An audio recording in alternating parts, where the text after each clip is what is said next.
কি বলেছি শুনতে পাচ্ছ না? কিস করো ওকে।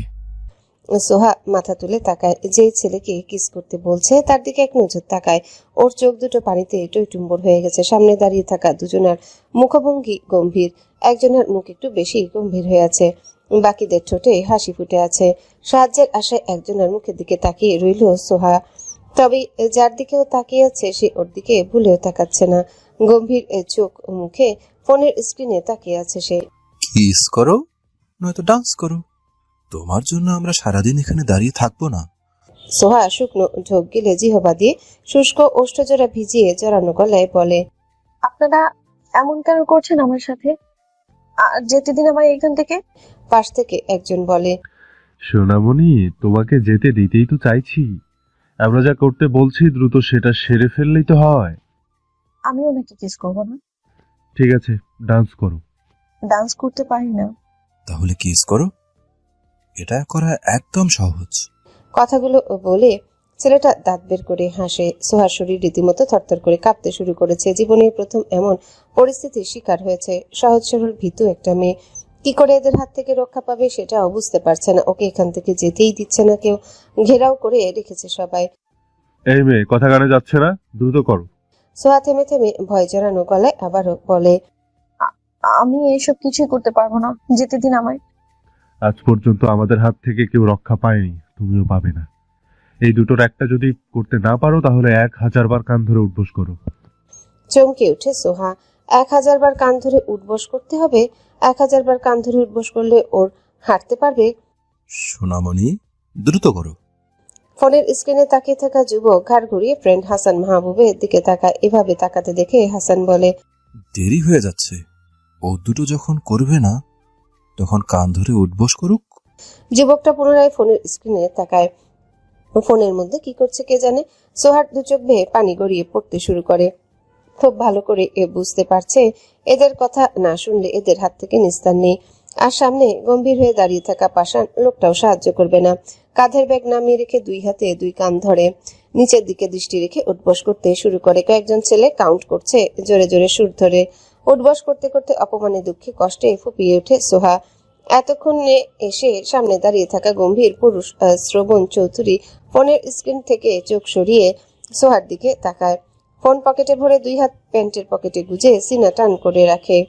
100 পর্যন্ত হতে এতক্ষণ গম্ভীর হয়ে থাকা চুপচাপ থাকা শ্রবণ গম্ভীর বিরক্তি মাখা স্বরে বলে, এর ন্যাকা কান্না শুনতে ভালো লাগছে না, এটাকে দূর করে এখান থেকে, অন্যটাকে সামনে আন। শ্রবণের সব ফ্রেন্ড ওদের দিকে তাকায় অবাক হয়ে। শ্রবণ বলছে, এখনই ছেড়ে দিতে? সিরিয়াসলি? হাসান সোহাকে বলে, এই মেয়ে, যাও এখন। সোহা কান ছেড়ে ব্যাগ তুলতে তুলতে অভিমান ভরা দৃষ্টিতে শ্রবণের দিকে তাকায়। একবার চোখাচোখি হতে চোখ নামিয়ে নিয়ে ব্যাগ হাতে সকলের মধ্যে থেকে বেরিয়ে গেটের দিকে এগিয়ে যায়। চোখের পানি মুছতে মুছতে আজকে আর ক্লাস করবে না। আশেপাশে সবাই ওর দিকে তাকিয়ে আছে, অনেক হাসাহাসি করছে। গত সপ্তাহ থেকে রেগুলার ভার্সিটিতে আসা যাওয়া করে কোনো সমস্যা হয়নি।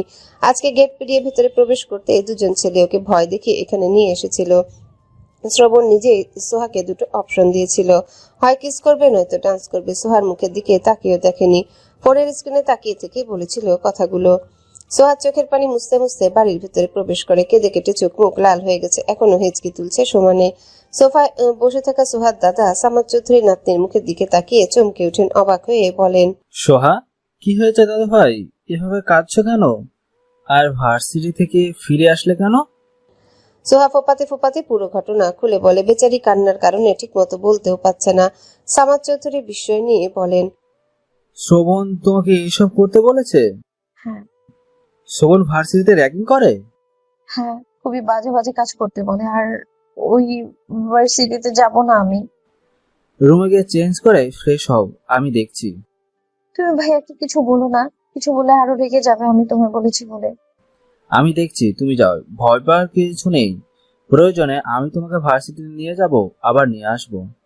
সোহা চোখের পানি মুছতে মুছতে সিঁড়ির দিকে এগিয়ে যায়। সামাদ চৌধুরী রুমে এসে নিজের ফোন হাতে নিয়ে শ্রবণের ফোনে কল করেন। রিং হওয়ার একটু পরেই রিসিভ হয়। আসসালামু আলাইকুম দাদা ভাই। ওয়ালাইকুম সালাম। কেমন আছো? আলহামদুলিল্লাহ, তুমি কেমন আছো? ভালো। তুমি ভার্সিটিতে কি করেছো আজ? কি করেছি? সোহাকে র্যাগ দিয়েছো কেন? কে সোহা? সোহাকে চিনতে পারছো না তুমি? না। তোমার চাচাতো বোন সোহা। সরি দাদা ভাই, আমি কোনো চাচাতো বোনকে চিনি না।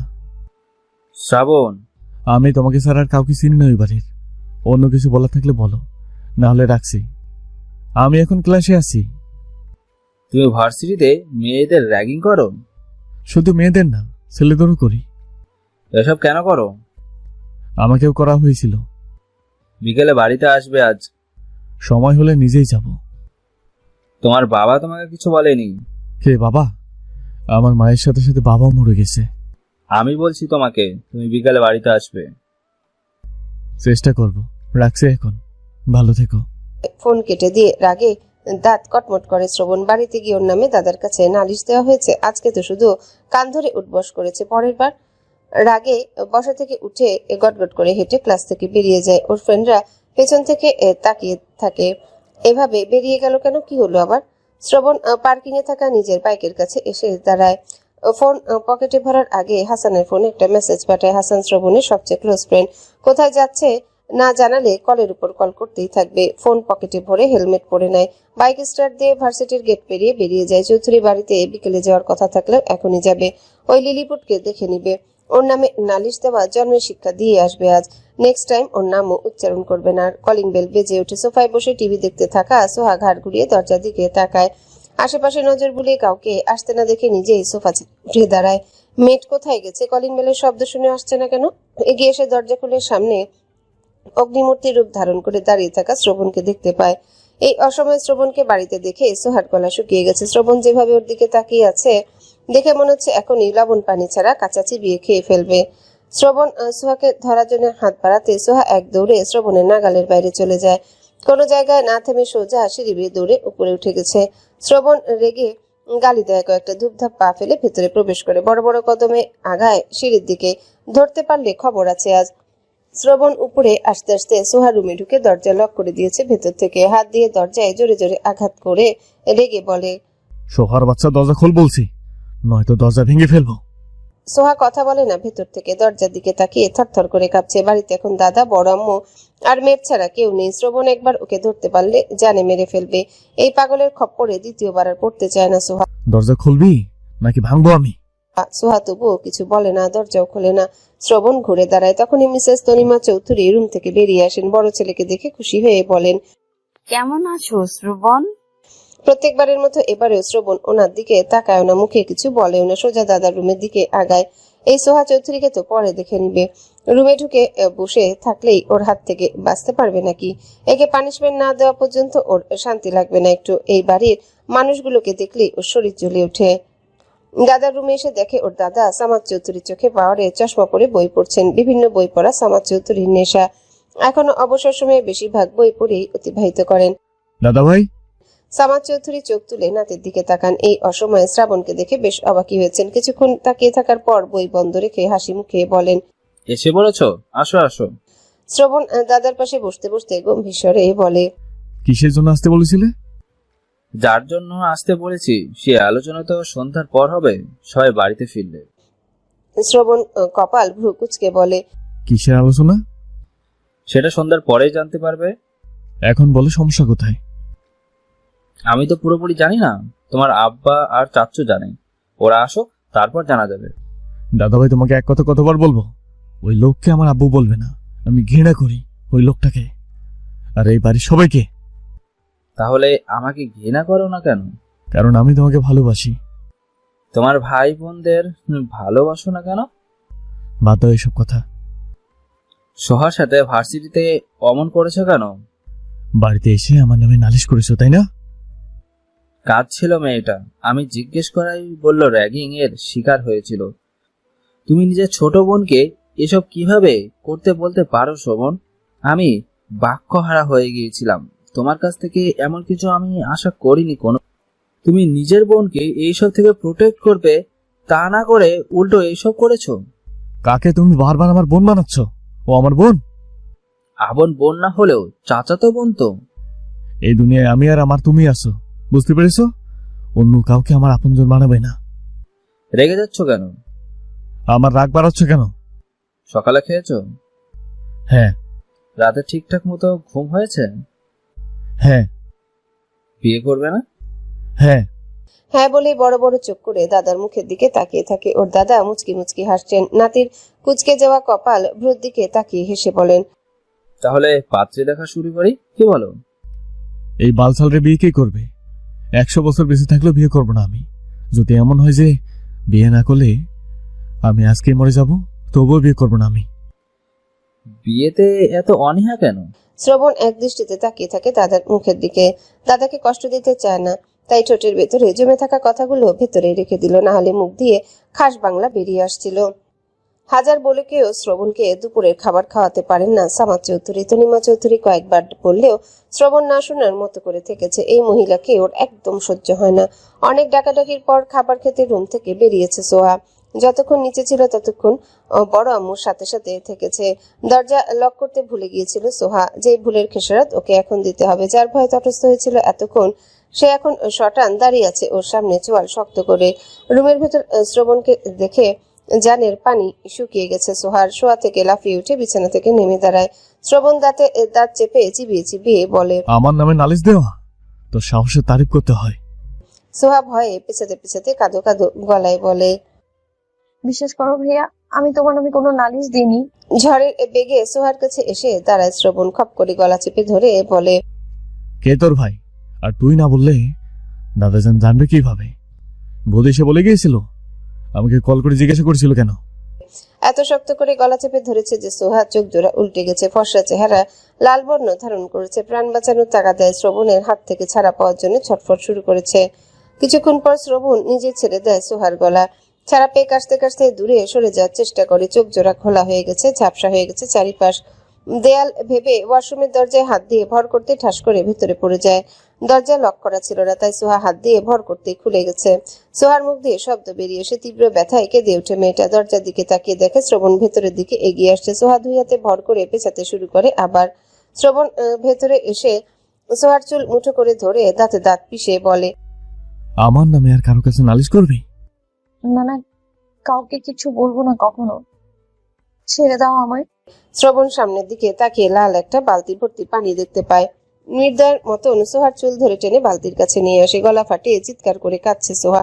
টেনে তুলে বালতির মধ্যে মাথা চেপে ধরে বলে, এবার চিৎকার কর। গলা কাটা মুরগির মতো তরপাতে শুরু করে সোহা। এভাবে আরেকটু সময় থাকলে বেচারি মরেই যাবে। কি এমন ভুল করেছে যেভাবে শাস্তি দিচ্ছে?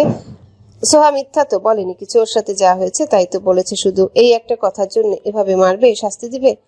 দম ফুরিয়ে যাবে যাবে এমন সময় মাথা টেনে তোলে বালতি থেকে। প্রায় হাত পা ছেড়ে দিয়েছে মেয়েটা। শ্রবণ দাঁতে দাঁত পিষে আবারও বলে, বাকি জীবন আর আমার নামে নালিশ করবি কারো কাছে?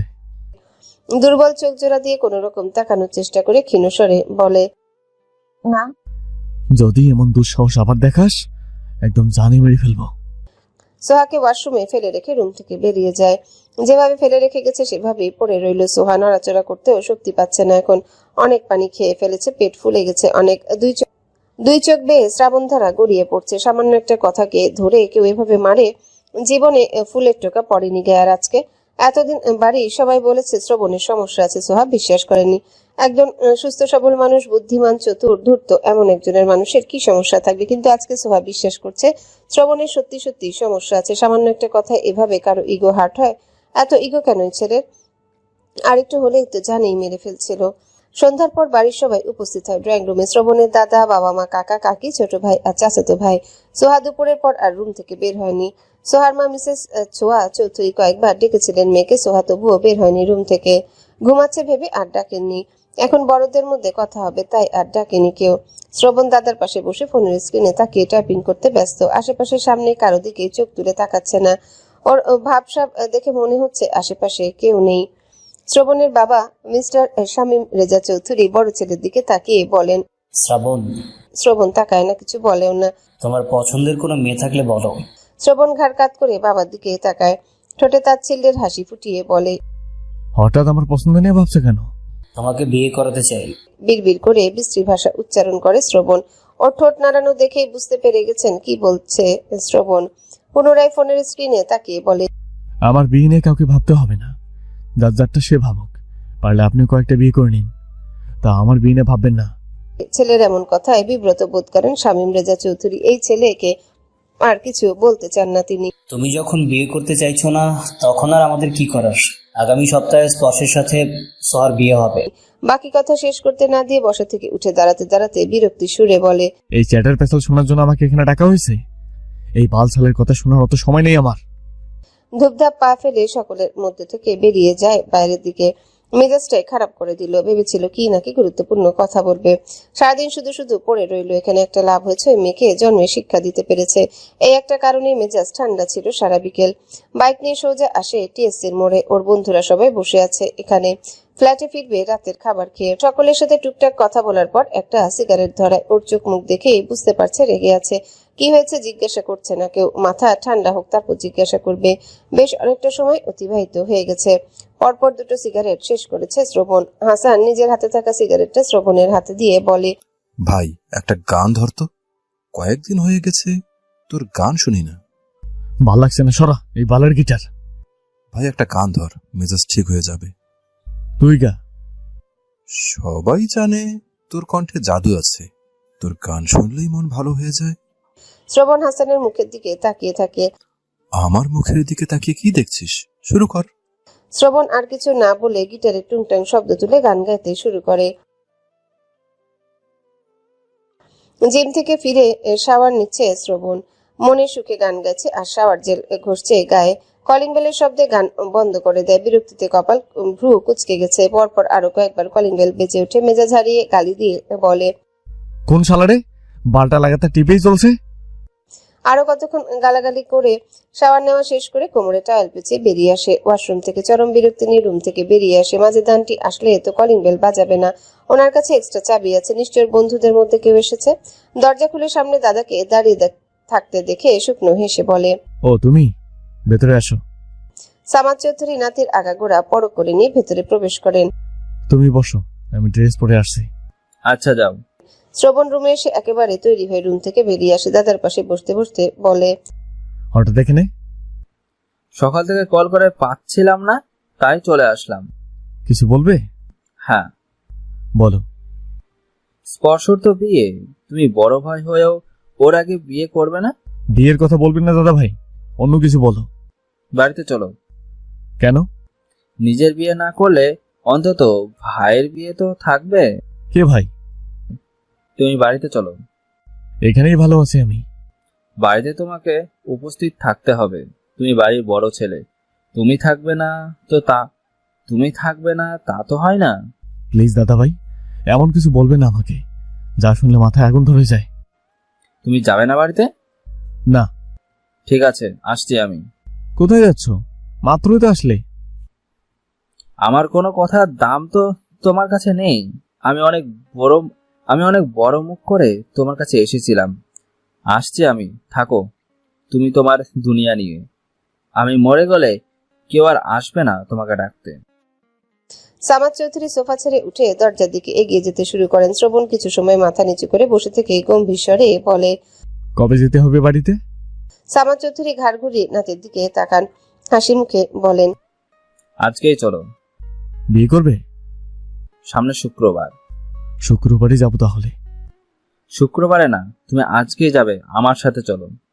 শ্রবণ দাদার মুখের দিকে তাকিয়ে থাকে। সোফা ছেড়ে উঠতে উঠতে বলে, ব্ল্যাকমেল ভালোই করতে জানো, বড় ছেলের মতো। সামাদ চৌধুরী বলেন না কিছু। শ্রবণ রুমে এসে একটা সুটকেসে প্রয়োজনীয় সবকিছু গুছিয়ে নিয়ে রুম থেকে বেরিয়ে আসে। কোনো কথা না বলে চুপচাপ ফ্ল্যাট থেকে বেরিয়ে দরজা লক করে লিফটে প্রবেশ করে। ওর মোটেও এই বাড়িতে যেতে ইচ্ছা করছে না, শুধুমাত্র দাদার জন্য যেতে রাজি হয়েছে।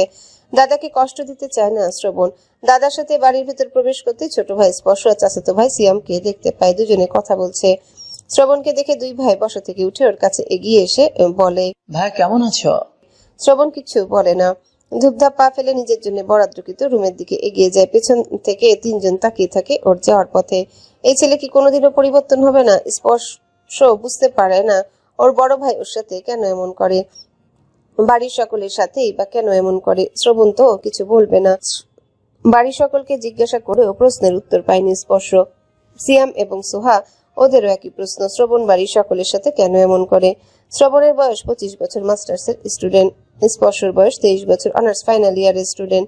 সিয়ামের বয়স 22 বছর, অনার্স থার্ড ইয়ারে পড়ে। সোহার বয়স 19 বছর, অনার্স ফার্স্ট ইয়ারে পড়ে। করিডোরে আসতে সোহার সামনে পড়ে শ্রবণ। শ্রবণকে দেখেই ভয়ে গুটিয়ে যায় সোহা। জড়সড় হয়ে দাঁড়ায় একপাশে, মাথা নিচু করে। শ্রবণ ঘাড় কাত করে সোহার দিকে তাকিয়ে নিজের রুমের দিকে এগিয়ে যায়। ড্রাইভার এসে শ্রবণের সুটকেস দিয়ে যায় ওর রুমে। শ্রবণ রুমের চারিপাশে নজর বোলায়, আগের মতোই আছে এখনো। এই বাড়িতে ওর একটুও মন টেকে না। সবসময় অস্থির অস্থির লাগে, বুকের ভেতর ভীষণ জ্বালা অনুভব করে। বাড়ির মানুষগুলোকে দেখলে রাগ তরতর করে বেড়ে যায়। শ্রবণ রুমে ঢোকার পর আর রুম থেকে বের হয়নি। 1:30টার সময় সামাদ চৌধুরী শ্রবণের ফোনে কল করেন। হ্যাঁ দাদা ভাই, বলো। নিয়ে আসো, খাবার খাবো। আমার খাবার উপরে পাঠিয়ে দাও। নিচে আসবে না? না। আচ্ছা, পাঠিয়ে দিচ্ছি। শ্রবণ ফোন রেখে শোয়া থেকে উঠে বসে। সকাল থেকেই ওর ফ্রেন্ডরা শতবার কল করে ফেলেছে বাইরে যাওয়ার জন্য। শ্রবণ সিদ্ধান্ত নিয়েছে বিয়ে শেষ না হওয়া পর্যন্ত কোথাও যাবে না। 4টার পর রুম থেকে বেরিয়ে আসে শ্রবণ। নজর আটকায় সোফায় বসে থাকা স্পর্শ আর সোহার উপর। দুজনে হেসে হেসে কথা বলছে মনে সুখে। কদিন পরে দুজনেরই বিয়ে। এটা লাভ ম্যারেজ নাকি অ্যারেঞ্জ ম্যারেজ? দুজন ভালোবেসে বিয়ে করছে। দুজনের হাসি মোটেও সহ্য হচ্ছে না শ্রবণের। এত হাসি খুশিতে কেন থাকবে এরা? কই, শ্রবণ তো এত হাসি খুশিতে থাকতে পারে না। ওর হাসি খুশি ভালো থাকায় সবাই কেড়ে নিয়েছে, নিজেরা দিনরাত হাসে। হাত মুষ্টিবদ্ধ করে দাঁত কিরমির করে তাকিয়ে থাকে সোফার দিকে। তনিমা চৌধুরী সিঁড়ি বেয়ে নামার সময় বড় ছেলেকে এভাবে দাঁড়িয়ে থাকতে দেখে বলেন, শ্রবণ, কিছু হয়েছে? শ্রবণ কোনো কথা না বলে সোজা বাড়ির বাইরে বেরিয়ে যায়। তনিমা চৌধুরী ওর চলে যাওয়ার পথে তাকিয়ে থেকে রান্নাঘরের দিকে এগিয়ে যান। যাওয়ার সময় সোফায় বসে থাকা দুজনের দিকেও একবার তাকান। স্পর্শ সোহার এক হাত মুঠো করে ধরে বলে, আর গতকাল ভাইয়া বলে ডাকবি? সোহা স্বভাব সুলভ কপাল ভ্রু কুচকে বলে, ভাইয়া না ডাকলে কি বলে ডাকবো? তোকে কেউ কিছু বলেনি? কে কি বলবে? স্পর্শ বিস্ময় নিয়ে বলে। কেউ কিছুই বলেনি। সোহা স্পর্শর হাত থেকে নিজের হাত ছাড়িয়ে নিয়ে বলে, কি বলবে? স্পর্শ রান্নাঘরের দিকে তাকিয়ে ওর মাকে ডাকতে শুরু করে। তনিমা চৌধুরী মেয়েদের বলে দিচ্ছিলেন রাতে কি কি রান্না করতে হবে। ছোট ছেলের ডাক শুনে রান্নাঘর থেকে বেরিয়ে এসে সোফার কাছে দাঁড়ান। ছোট ছেলের দিকে তাকিয়ে বলেন, কি হয়েছে, ডাকছো কেন? সোহাকে তোমরা কিছু বলনি? আমি তো কিছু বলিনি। কেন, অনিমা কিছু বলেনি সোহা? না, আম্মু কি বলবে? স্পর্শ মায়ের মুখের দিকে তাকিয়ে থাকে। সোহাকে এখনো কেউ কিছুই বলেনি, আশ্চর্য। আচ্ছা তুমি যাও, আমি বলছি ওকে। তনিমা চৌধুরী রান্নাঘরে না গিয়ে সিঁড়ির দিকে এগিয়ে যান। ওনার কাজ শেষ। স্পর্শ পুনরায় সোহার হাত মুঠো করে ধরে চোখে চোখ রেখে বলে, আগামী শুক্রবার তোর আর আমার বিয়ে। এমন কথা শুনে চমকে ওঠে সোহা। স্পর্শর হাত থেকে নিজের হাত ছাড়িয়ে নেয়। আবার বিস্ময়ে চোখ দুটো বড় বড় হয়ে গেছে মেয়েটার। বিস্ময় নিয়ে বলে, তুমি কি বলছো এসব?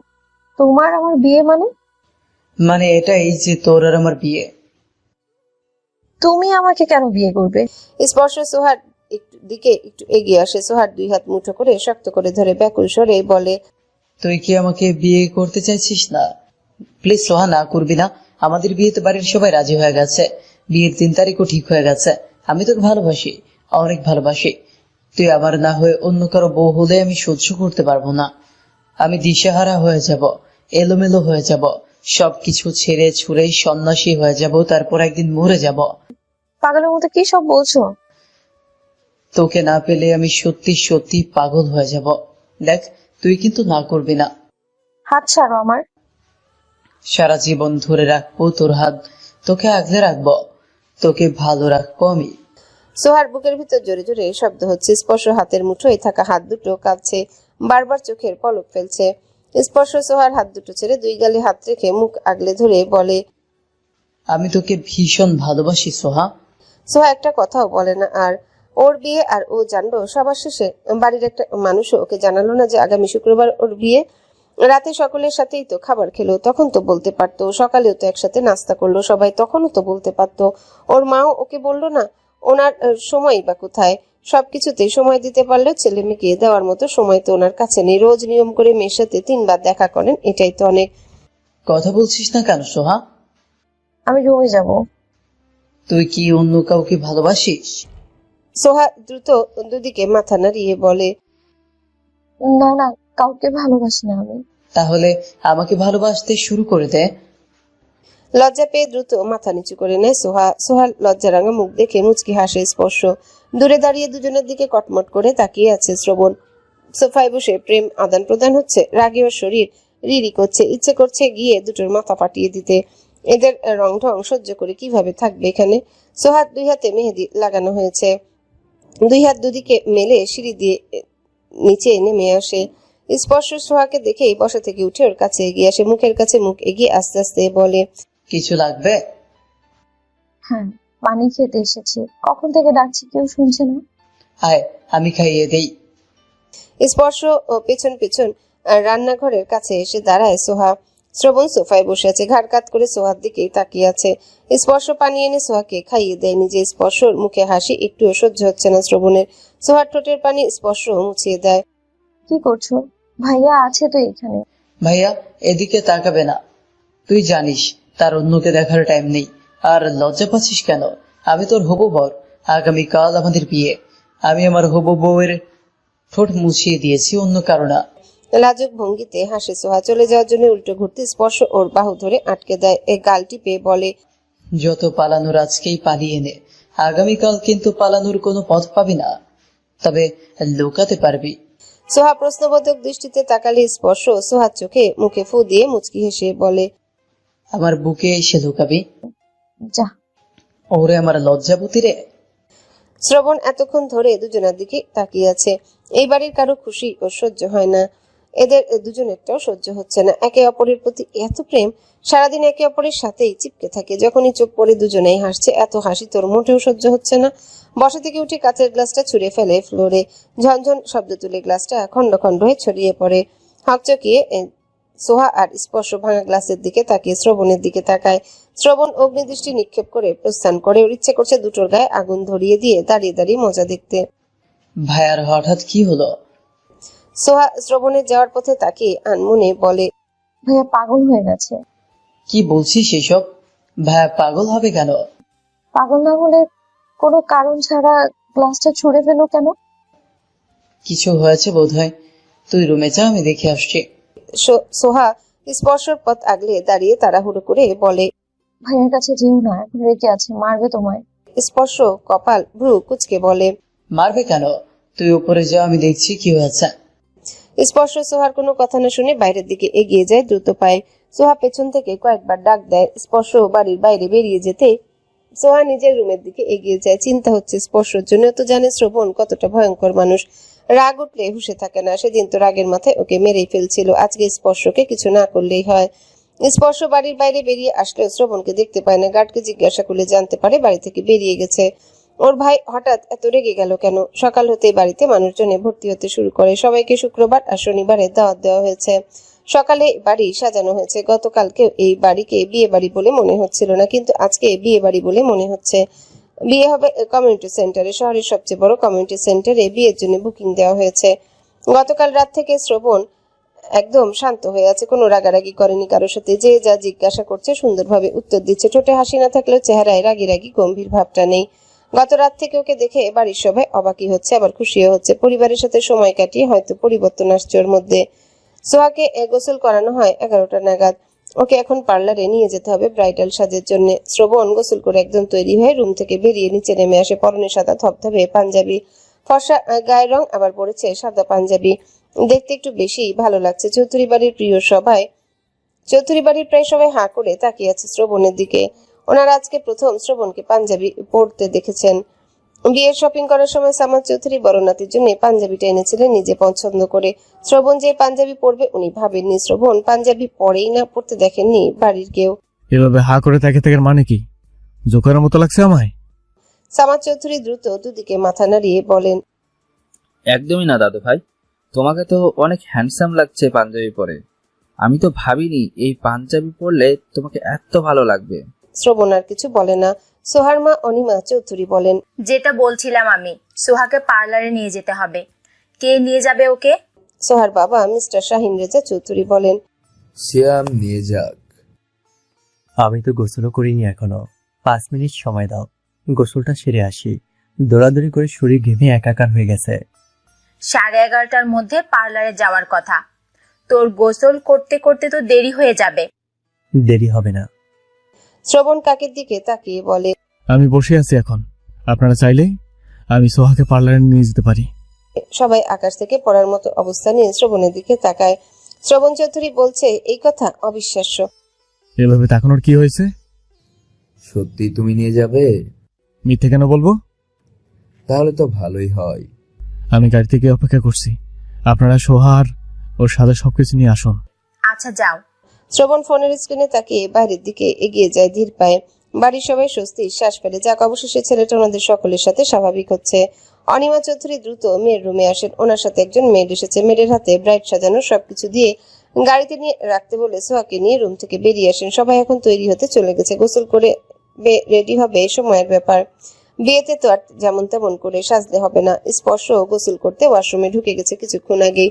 বাড়ির বাইরে এসে শ্রবণের গাড়ি আর গাড়ির ভেতরে শ্রবণকে দেখে সোহার পা দুটো স্থির হয়ে যায়। তড়িৎ গতিতে মায়ের মুখের দিকে তাকিয়ে বলে, আমাকে পার্লারে কে নিয়ে যাবে আম্মু? শ্রবণ নিয়ে যাবে। ছ্যাত করে উঠে সোহার বুকের ভেতর দ্রুত দুদিকে মাথা নাড়িয়ে বলে, ওই ভাইয়ের সাথে যাবো না আম্মু, তুমি চলো আমার সাথে। সোহা, বোঝার চেষ্টা কর, আমি এখনো রেডি হইনি। তোর সাথে গেলে আমি রেডি হব কখন? দেরি হয়ে যাচ্ছে, তুই যা শ্রবণের সাথে। না, যাবো না। সোহা। মায়ের কণ্ঠে স্পষ্ট বিরক্তি প্রকাশ পাচ্ছে। ওর মা কিভাবে পারছে ওকে জলজান্ত একটা বাঘের গুহায় ঠেলে দিতে। দেখছেই তো গুহার ভেতরে বাঘ ওত পেতে বসে আছে শিকারের আশায়। অনিমা চৌধুরী জোর করে সোহাকে শ্রবণের পাশে ফ্রন্ট সিটে বসিয়ে দেন। পার্লারের নাম আর মেকআপ আর্টিস্টের নাম বলে দেন শ্রবণকে। পার্লারে গিয়ে অনিমা চৌধুরীর নাম বললেই হয়ে যাবে, এটাও বলে দেন। শ্রবণ মনোযোগ দিয়ে সব শুনে মাথা নাড়ায়। সোহার দিকে একবার তাকে গাড়ি স্টার্ট দেয়। সোহা জড়সড় হয়ে বসে রইল। মনের ভুলেও শ্রবণের দিকে তাকাচ্ছে না। শ্রবণকে সেদিনের পর থেকে ভীষণ ভয় লাগে। ওর দেখলেই মনে হয় এই বুঝি এসে গলা চেপে ধরবে। সোহা। সোহা চমকে উঠে শ্রবণের দিকে তাকায়। ওকে ডাকছে কেন আবার? শ্রবণ সোহার দিকে তাকিয়ে স্বাভাবিক স্বরে বলে, স্পর্শকে ভালোবাসিস? সোহা কথা বলে না। শ্রবণ অভয় দিয়ে নরম কোমল স্বরে বলে, ভয় পাচ্ছিস কেন? ভালোবাসিস স্পর্শকে? মাথা নাড়ায় সোহা। মুখে বল। হ্যাঁ। স্পর্শ তোকে ভালোবাসে? হ্যাঁ। অনেক ভালোবাসে? হুম। তোকে না পেলে মরে যাবে? তুমি এসব কেন বলছো? জানতে ইচ্ছে করছে, সেই জন্যই। স্পর্শ তোকে পাগলের মতো ভালোবাসে, তাই? মাথা নাড়ায় সোহা। শ্রবণ কিছু না বলে সামনের দিকে তাকায়। শয়তানের মতো মুচকি এসে চোখে মুখে রহস্য ছড়িয়ে পড়ে। কিছু তো একটা প্ল্যান করছেই। একটু পর গুনগুনিয়ে গান গাইতে শুরু করে। গাড়ি এসে দাঁড়ায় একটা পার্লারের সামনে। শ্রবণ সিট বেল্ট খুলতে খুলতে বলে, নাম গাড়ি থেকে। দুজন একসাথে গাড়ি থেকে নেমে দাঁড়ায়। শ্রবণকে দেখে কাছে এগিয়ে আসে হাসান। শ্রবণের পেছনের দরজা খুলে ভেতর থেকে প্যাকেট বের করে দুই হাতে তুলে নেয়। শ্রবণের সাথে সোহাকে দেখে হাসানের চোখ দুটো বড় বড় হয়ে গেছে। শ্রবণ এই মেয়ের সাথে কেন, আর ওকেই বা এত তাড়া দিয়ে এখানে আসতে বলেছে কেন? শ্রবণ, এই মেয়ে তোর সাথে কেন? আর আমাকে এখানে আসতে বলেছিস কেন? গাড়িতে বসে অপেক্ষা কর, একটু পরে এসে বলবো। সব ভেতরে চল। শ্রবণের সাথে সাথে ভেতরের দিকে এগিয়ে যায় সোহা। পার্লারের সাইনবোর্ডের দিকে একটা বার তাকিয়েও দেখে না। সোহাকে সাজাতে বেশি সময় লাগেনি। সোহার ইচ্ছে ছিল নিজের বিয়েতে ভারী সাজ দেবে, কিন্তু ওর মা কি করলো? এই প্যাকেজ কেন চুজ করেছে? এই সাজ সোহার পছন্দ হচ্ছে না। দেখতেই সুন্দর লাগছে, কিন্তু সোহা আরেকটু ভারী সাজ চেয়েছিল। ওর মাকে তো বলেছিল ওর পছন্দ সম্পর্কে। শ্রবণ সোহাকে নিয়ে পার্লার থেকে বেরিয়ে আসে। বাইরে আসার পর পার্লারের নামের দিকে নজর বুলায় সোহা। চোখ দুটো বড় বড় হয়ে গেছে পার্লারের নাম দেখে। ভাইয়া, আম্মু তো অন্য পার্লারের নাম বলেছিল। আগুন চোখে সোহার দিকে তাকায় শ্রবণ। আগে সে চিরচেনা রূপে ফিরে এসেছে। ওর এই রূপ দেখে সোহার কলিজার পানি শুকিয়ে গেছে। শ্রবণ সোহার হাত ধরে টেনে গাড়ির ব্যাক সিটে বসিয়ে নিজে উঠে বসে পাশে। ফ্রন্ট সিটে বসে থাকা হাসানের দিকে তাকিয়ে গম্ভীর স্বরে বলে, ড্রাইভিং সিটে বসে গাড়ি স্টার্ট দে। হাসান নেমে ঘুরে এসে ড্রাইভিং সিটে বসে। কোথায় যাব? কাজী অফিসে। হাসান তড়িৎ গতিতে পেছনে তাকায়। সোহা বড় বড় চোখ করে তাকিয়েছে বিস্ময় নিয়ে। বলে, বিয়েটা কমিউনিটি সেন্টারে হবে ভাইয়া, আমরা কাজী অফিসে কেন যাব? হাসান চল, দেরি হয়ে যাচ্ছে। ভাই, তুই কি করতে চাচ্ছিস? ক্লিয়ার করে বল। বিয়ে করতে চাইছি, এখনই চল। সোহা কাপা গলায় বলে, আমাকে আগে কমিউনিটি সেন্টারে পৌঁছে দিয়ে আসো, তারপর তুমি বিয়ে করতে যাও। শ্রবণ ঘাড় কাত করে সোহার মুখের দিকে তাকে। ওর তাকানো দেখে সোহা কেঁদে ফেলে। শ্রবণের এভাবে তাকানো মানে নিশ্চয় অনেক বড় কোনো প্ল্যান করে বসে আছে। এখন শ্রবণ নিজের মর্জি মতো চলবে। তোকে যদি পৌঁছে দিয়ে আসি তাহলে বিয়ে করবো টাকাকে? মানে খুব সোজা, আমি তোকে বিয়ে করছি। সোহার কান্না অটো বন্ধ হয়ে যায়। একটু পরে আবারও শব্দ করে কেঁদে ওঠে। তুমি এইসব কি বলছো ভাইয়া? শুনতে পাসনি? আমি তোমার ছোট ভাইয়ের হবু স্ত্রী, তুমি এরকমটা কিভাবে করতে পারো? আমায় গাড়ি থেকে নামিয়ে দাও। তোকে কে বলেছে স্পর্শ আমার ছোট ভাই? ওর সাথে আমার কোনো রক্তের সম্পর্ক নেই। ওর মায়ের সাথে আমার বাপের বিয়ে হলেও ওকে আমি সদ্দা হিসেবে মানি না। স্পর্শ ও ওর মা আমার কেউ হয় না। ওরা আমার কাছ থেকে অনেক কিছু কেড়ে নিয়েছে। স্পর্শ আমার কাছ থেকে আমার বাবাকে কেড়ে নিয়েছে, আর আমি ওর ভালোবাসাকে কেড়ে নিয়েছিলাম। তুই স্পর্শে ভালোবাসা হয়ে ভুল করলি সোহা। না তুই ওর ভালোবাসা হতি, আর না আমার তোকে বিয়ে করার মতো ফালতু একটা সিদ্ধান্ত নিতে হতো। কাজী অফিসের সামনে এসে গাড়ি থামায় হাসান। অফিসের সামনে আসতে আগে থেকে শ্রবণের আরো 4 জন ফ্রেন্ড অপেক্ষা করছে। ওদের দেখে হাসান পেছন ফিরে তাকিয়ে বলে, ওরা এখানে কেন? তুই ওদেরও আসতে বলেছিস? হ্যাঁ। শ্রবণ গাড়ি থেকে নেমে দাঁড়ায়, ঘুরে এসে দাঁড়ায় সোহার পাশে দরজার কাছে। দরজা খুলে দিয়ে বলে, বের হ। সোহা ভয় পেলেও সাহস জুগিয়ে বলে, আমি তোমায় বিয়ে করব না, বাড়ি যাব আমি। ভালোই ভালোই বলছি বের হ, নইলে তোর কি অবস্থা করবো আমি নিজেও জানি না। তুমি কেন এমন করছো? কি ক্ষতি করেছি আমি তোমার? অনেক, হিসাব করে শেষ করা যাবে না। বেরিয়ে আয় এখন, লেট হয়ে যাচ্ছে। সোহা বের হয় না। শ্রবণ সোহাকে টেনে বের করে হিড় হিড় করে টানতে টানতে এগিয়ে যায় ভেতরের দিকে। ওর পেছন পেছন ওর ফ্রেন্ডরাও আসে।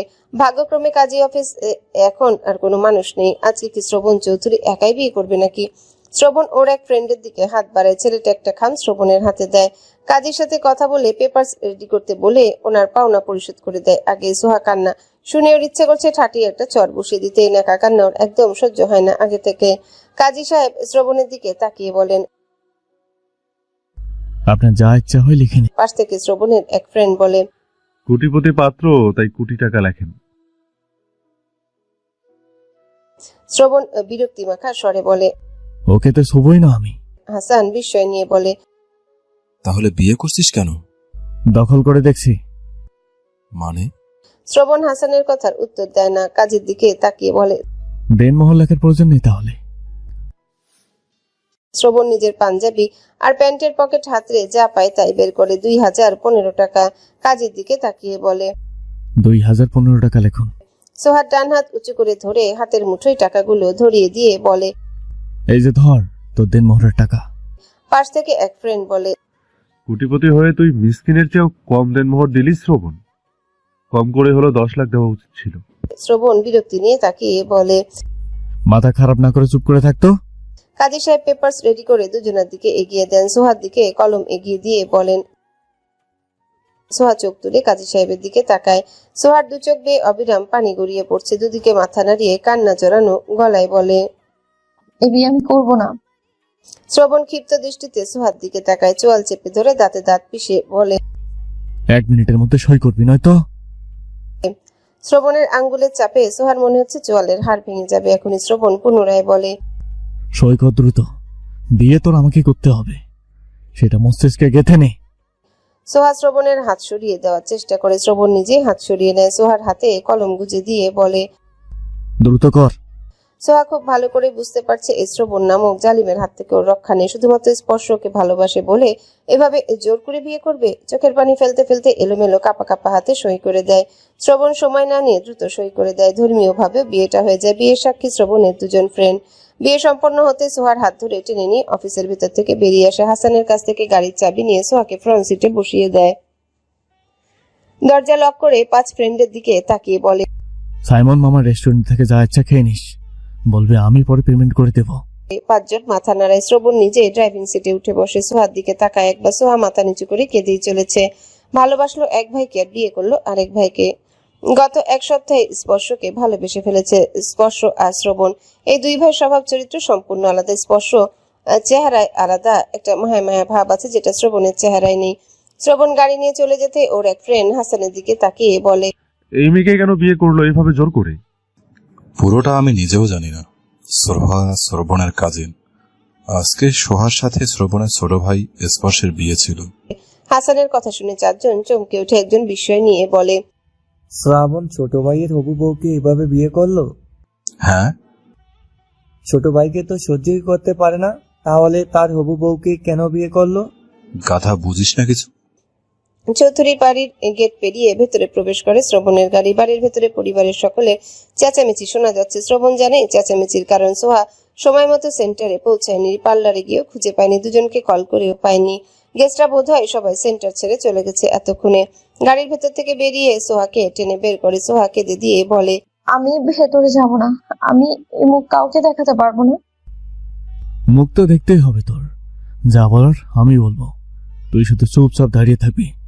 মুখ খুলে একটা কথা বললে একদম জানে মেরে ফেলবো।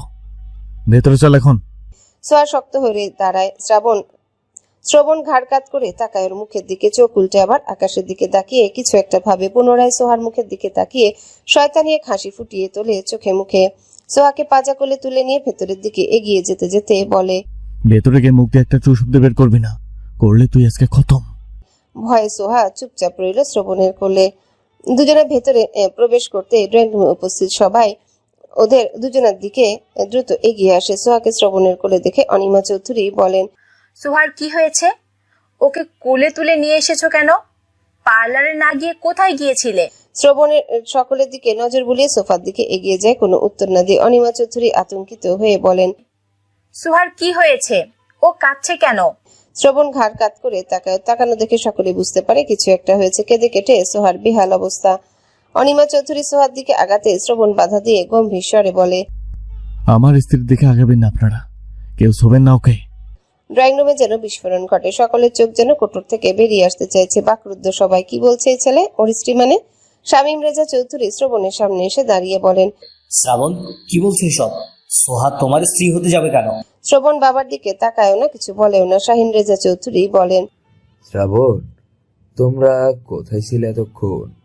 শ্রবণ কাকার দিকে তাকিয়ে বলে, কাজী অফিসে। সকলে শক। কাজী অফিসে কেন? কাজী অফিসে মানুষকেই করতে চায়, নিশ্চয়ই বিয়ে করতে চায়। আমারও বিয়ে করতে ইচ্ছা হয়েছিল। স্পর্শ নিচে এসে বড় ভাইয়ের কথা শুনে স্তব্ধ হয়ে দাঁড়িয়ে গেছে। আর আগাতে পারছে না, কিছু বলতেও পারছে না। এসব কি বলছে ওর ভাই? সোহাকে বিয়ে করেছে মানে? একটু পর তো ওর সাথে সোহার বিয়ে হওয়ার কথা। ওর ভালোবাসা, ওর সোহা। শরীর ঠেলে নিয়ে বড় ভাইয়ের সামনে এসে দাঁড়ায় স্পর্শ। পা দুটো চলতে চাচ্ছে না, বুকের সাথে সাথে শরীরও কাঁপছে। করুণ চোখে সোহার মুখের দিকে তাকায়। সোহার মুখের দিকে তাকিয়ে ঝরঝর করে কেঁদে উঠে। আবার স্পর্শের মনে হচ্ছে ওর বুকের ভেতর হাত ঢুকে কেউ ওর কলিজা এর হৃৎপিণ্ড টেনে বের করছে। চোখের সামনে সবকিছু দেখেও বিশ্বাস হচ্ছে না। মনে হচ্ছে স্বপ্ন দেখছে। ওর ভাইয়া ওর সাথে মজা করতে এমন করেছে, নিশ্চয়ই মজা করছে। সোহার দিকে এগিয়ে বলে। বাকি কথা শেষ করার আগে সোহা আর স্পর্শর মাঝখানে বাধা হয়ে শ্রবণের পা এক পা তুলে বাধা সৃষ্টি করে রাগী স্বরে বলে, একদম আমার স্ত্রীর দিকে এগোবে না, দূরে থাকো, যাও সরো। স্পর্শ করুণ সুরে বলে, তুমি মজা করছো তাই না ভাইয়া? কে তোমার ভাই? আমি তোমার কেউ হই না। আরে না, তুমি আমার কেউ হও। তোমার সাথে আমার মজা করার মতো সম্পর্ক নেই। তুমি এসব কি বলছো ভাইয়া? Just shut up. ভাইয়া বলবেন আমাকে? কান খুলে শুনে রাখো, আমি তোমার ভাইয়া না। মিথ্যে বলছো তুমি, তুমিই আমার ভাইয়া। শ্রবণ রাগে ফুঁসে ওঠে। ক্ষিপ্ত দৃষ্টিতে স্পর্শের দিকে তাকিয়ে বলে, আমাদের সামনে থেকে সরো। সোহা আমার হবু স্ত্রী। হতে পারে, কিন্তু সোহা এখন আমার স্ত্রী। সোহা ভালোবাসে আমাকে, তাহলে তোমাকে কেন বিয়ে করবে? শ্রবণ বলে না কিছু। স্পর্শ সোহার মুখের দিকে তাকিয়ে বলে, সোহা ভাইয়া মিথ্যে বলছে তাই না? তোরা বিয়ে করিসনি বল? সোহার কান্নার শব্দ বাড়ি, দুদিকে মাথা নাড়ায়, মুখে বলতে পারছে না কিছু। একটু পর স্পর্শের সাথে সোহার বিয়ে হওয়ার কথা, আর এখন বলছো তুমি ওকে বিয়ে করেছো। যদি ওকেই বিয়ে করবে তাহলে আগে কেন বলনি? আজকেই কেন এমন করতে হলো? এতগুলো মানুষের সামনে আমি মুখ দেখাবো কিভাবে? মান সম্মানটা কোথায় নামবে বুঝতে পেরেছো? আপনি কিভাবে মুখ দেখাবেন সেটা নিয়ে আমি কেন টেনশন করব? আপনার মান সম্মান নিয়ে বা কেন আমি ভাববো? তনিমা চৌধুরী কিছুটা রাগী স্বরে বলেন, শ্রবণ, তুমি মজা করছো আমাদের সাথে। তোমার সাথে এখন মজা করতে মোটেও প্রস্তুত না আমরা। সোহা উঠে আয়, সেন্টারে যেতে হবে। সকল অতিথিরা পৌঁছে গেছে বোধ হয়। শ্রবণ খ্যাপাটে দৃষ্টিতে তনিমা চৌধুরীর দিকে তাকায়। এক হাতে সোহার হাত চেপে ধরে রেখে বলে, আপনার সাহস হলো কিভাবে আমার সাথে এভাবে কথা বলার? নিজের লিমিট ভুলবেন না। বড় ছেলের কথা শুনে শামীম রেজা চৌধুরী ধমক দিয়ে বলেন, শ্রাবণ, ভদ্রভাবে কথা বলো। শ্রবণ চিৎকার করে বসা থেকে উঠে দাঁড়ায়। Just shut up.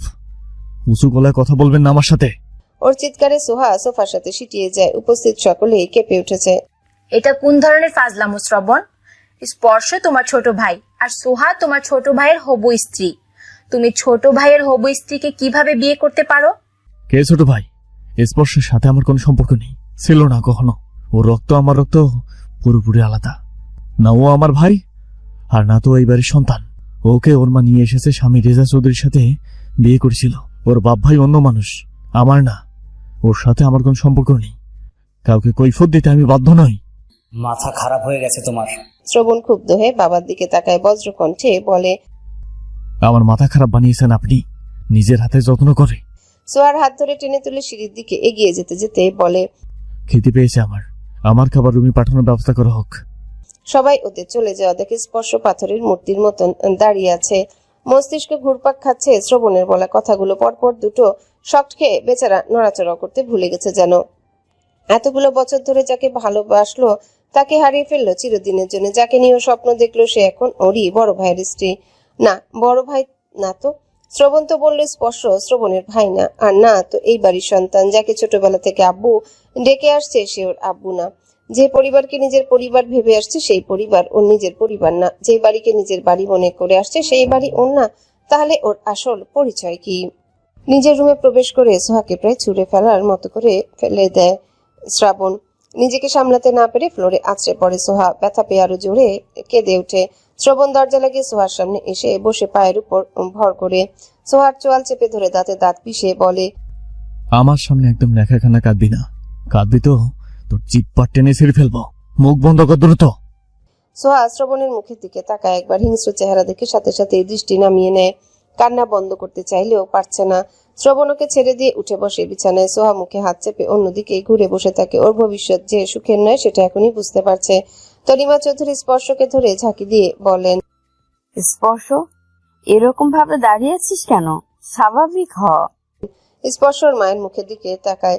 নিজের বাহু থেকে মায়ের হাত সরিয়ে দিয়ে গম্ভীর স্বরে বলে, আমি এই বাড়ির ছেলে না, ভাইয়া আমার ভাই না, আব্বু আমার আব্বু না, এই বংশের রক্ত আমার শরীরে নেই। তনিমা চৌধুরী চুপ করে থাকেন। স্পর্শ চিৎকার করে ওঠে, কথা বলছো না কেন? আমার প্রশ্নের উত্তর দাও। বলো আমার আসল বাবাকে, আমার আসল পরিচয় কি? কোন বংশের রক্ত আমার শরীরে? কোন বাড়ির ছেলে আমি? ছেলে চিৎকারে তনিমা চৌধুরী কেঁপে ওঠেন। ওনার শান্ত ছেলেটা শ্রবণের মতো এভাবে চিৎকার করছে কেন? স্পর্শ তো এমন স্বভাবের ছেলে না। শামীম রেজা চৌধুরী ছোট ছেলের কাছে এগিয়ে আসেন। ছেলের বাহুতে হাত রেখে বলেন, স্পর্শ, শান্ত হও। স্পর্শ বাবার মুখের দিকে তাকিয়ে কাতর স্বরে বলে, আব্বু তুমি আমার আব্বু না। শামীম রেজা চৌধুরী ছেলের গালে হাত রেখে বলেন, হ্যাঁ, আমি তোমার আব্বু, তুমি আমার ছেলে। তাহলে ভাইয়া কেন বললো আমি এই বাড়ির ছেলে না? ভাইয়া আমার ভাই না, তুমি আমার আব্বু না। তুমি আমার ছেলে, তুমি এই বাড়ির ছেলে। শ্রবণের মানসিক সমস্যা আছে, তুমি জানোই তো। কি উল্টাপাল্টা বলছে ও নিজেও জানে না। ও যাদের অপছন্দ করে তাদের কোনোভাবেই শুদ্ধ করতে পারে না, সেটা তো তুমি জানো। ও রাগের মাথায় এমন বলেছে, তুমি শান্ত হও। ভাইয়া তাহলে কেন বললো আম্মু আমাকে নিয়ে এসে তোমাকে বিয়ে করেছিল? ভাইয়া কেন আম্মুকে আম্মু ডাকে না? কেন আম্মুর সাথে কথা বলে না? শ্রাবণ তো আমার সাথেও কথা বলে না। বাবা বাদে এই বাড়ির কারোর সাথেই তো কথা বলে না, কাউকে সহ্য করতে পারে না। কেন বলে না? কেন সহ্য করতে পারে না? অতীতে কি ঘটেছিল? ভাইয়া কেন এমন করে? শামীম রেজা চৌধুরী চুপ করে থাকেন। বাড়ির সবাই চুপ হয়ে আছেন। সামাদ চৌধুরীর ছেলে আর স্পর্শের দিকে তাকিয়ে আছেন। তিনি তো জানেন স্পর্শ এই বাড়ির ছেলে না, আর না তো ও শরীরে বংশের রক্ত আছে। তনিমা চৌধুরী তো স্পর্শকে নিয়ে এসে ওনার ছেলেকে বিয়ে করেছিল। মাকে হারানোর 1 মাসের মধ্যেই বাবার দ্বিতীয় বিয়ে মানতে পারেনি শ্রবণ। বাবার দ্বিতীয় বিয়ের পর কিছু ঘটেছিল শ্রবণের সাথে, যা শ্রবণ কাউকে বলেনি। মায়ের মৃত্যুর পর এমনিতেই ছোট শ্রবণের অবস্থা ভালো ছিল না। মা নেই, বাবাকেও কাছে পায় না। তার উপর শামীম রেজা চৌধুরী দ্বিতীয় বিয়ে করেন। বাবার দ্বিতীয় বিয়ের পর আস্তে আস্তে মানসিকভাবে অসুস্থ হতে শুরু করেছিল শ্রবণ। ছোটবেলা থেকেই সামাদ চৌধুরী বাদে কাউকে সহ্য করতে পারতো না। কেউ ওর সাথে কথা বলতে আসলে হিংস্র হয়ে মারার জন্য তেড়ে যেত, বিশেষ করে স্পর্শ, তনিমা চৌধুরী আর ওর বাবাকে। এই 3 জনকে একেবারে সহ্য করতে পারে না, এখনো না। স্পর্শ বাবার দিকে তাকিয়ে আবারও বলে, কথা বলছো না কেন? সত্যিটা বলো আমাকে। শামীম রেজা চৌধুরী ছোট ভাইয়ের দিকে তাকিয়ে বলেন, সেন্টারে চলো, গেস্টদের তো জানাতে হবে বিয়েটা হচ্ছে না। আব্বু আমার প্রশ্নের উত্তর দিয়ে যাও। শামীম রেজা চৌধুরী বেরিয়ে যান বাড়ি থেকে। ওনার পেছন পেছন শাহিন রেজা চৌধুরীও বেরিয়ে যান। স্পর্শ মায়ের দিকে তাকাতে ওর মা মেয়েকে উদ্দেশ্য করে বলেন, শ্রবণের রুমে খাবার দেওয়ার ব্যবস্থা করো।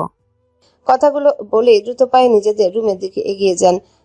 অনিমা চৌধুরী নিজেও বড় বোনের পিছনে পিছনে চলে যান।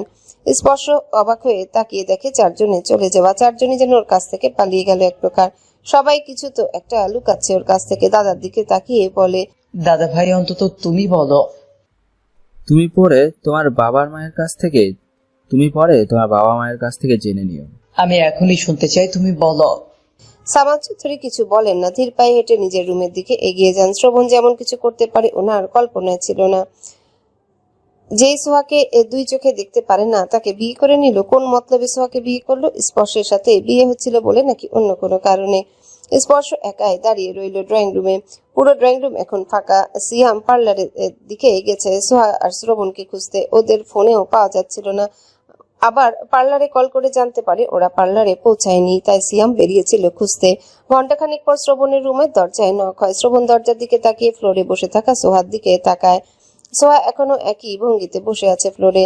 শ্রবণ হাতের ফোন বিছানায় রেখে বিছানা থেকে নেমে দাঁড়ায়। বড় বড় কদমে দরজার দিকে এগিয়ে এসে দরজা খুলে দেয়। মেড খাবার ট্রে হাতে দাঁড়িয়ে আছে, অন্যজন পানি ভর্তি জগ নিয়ে।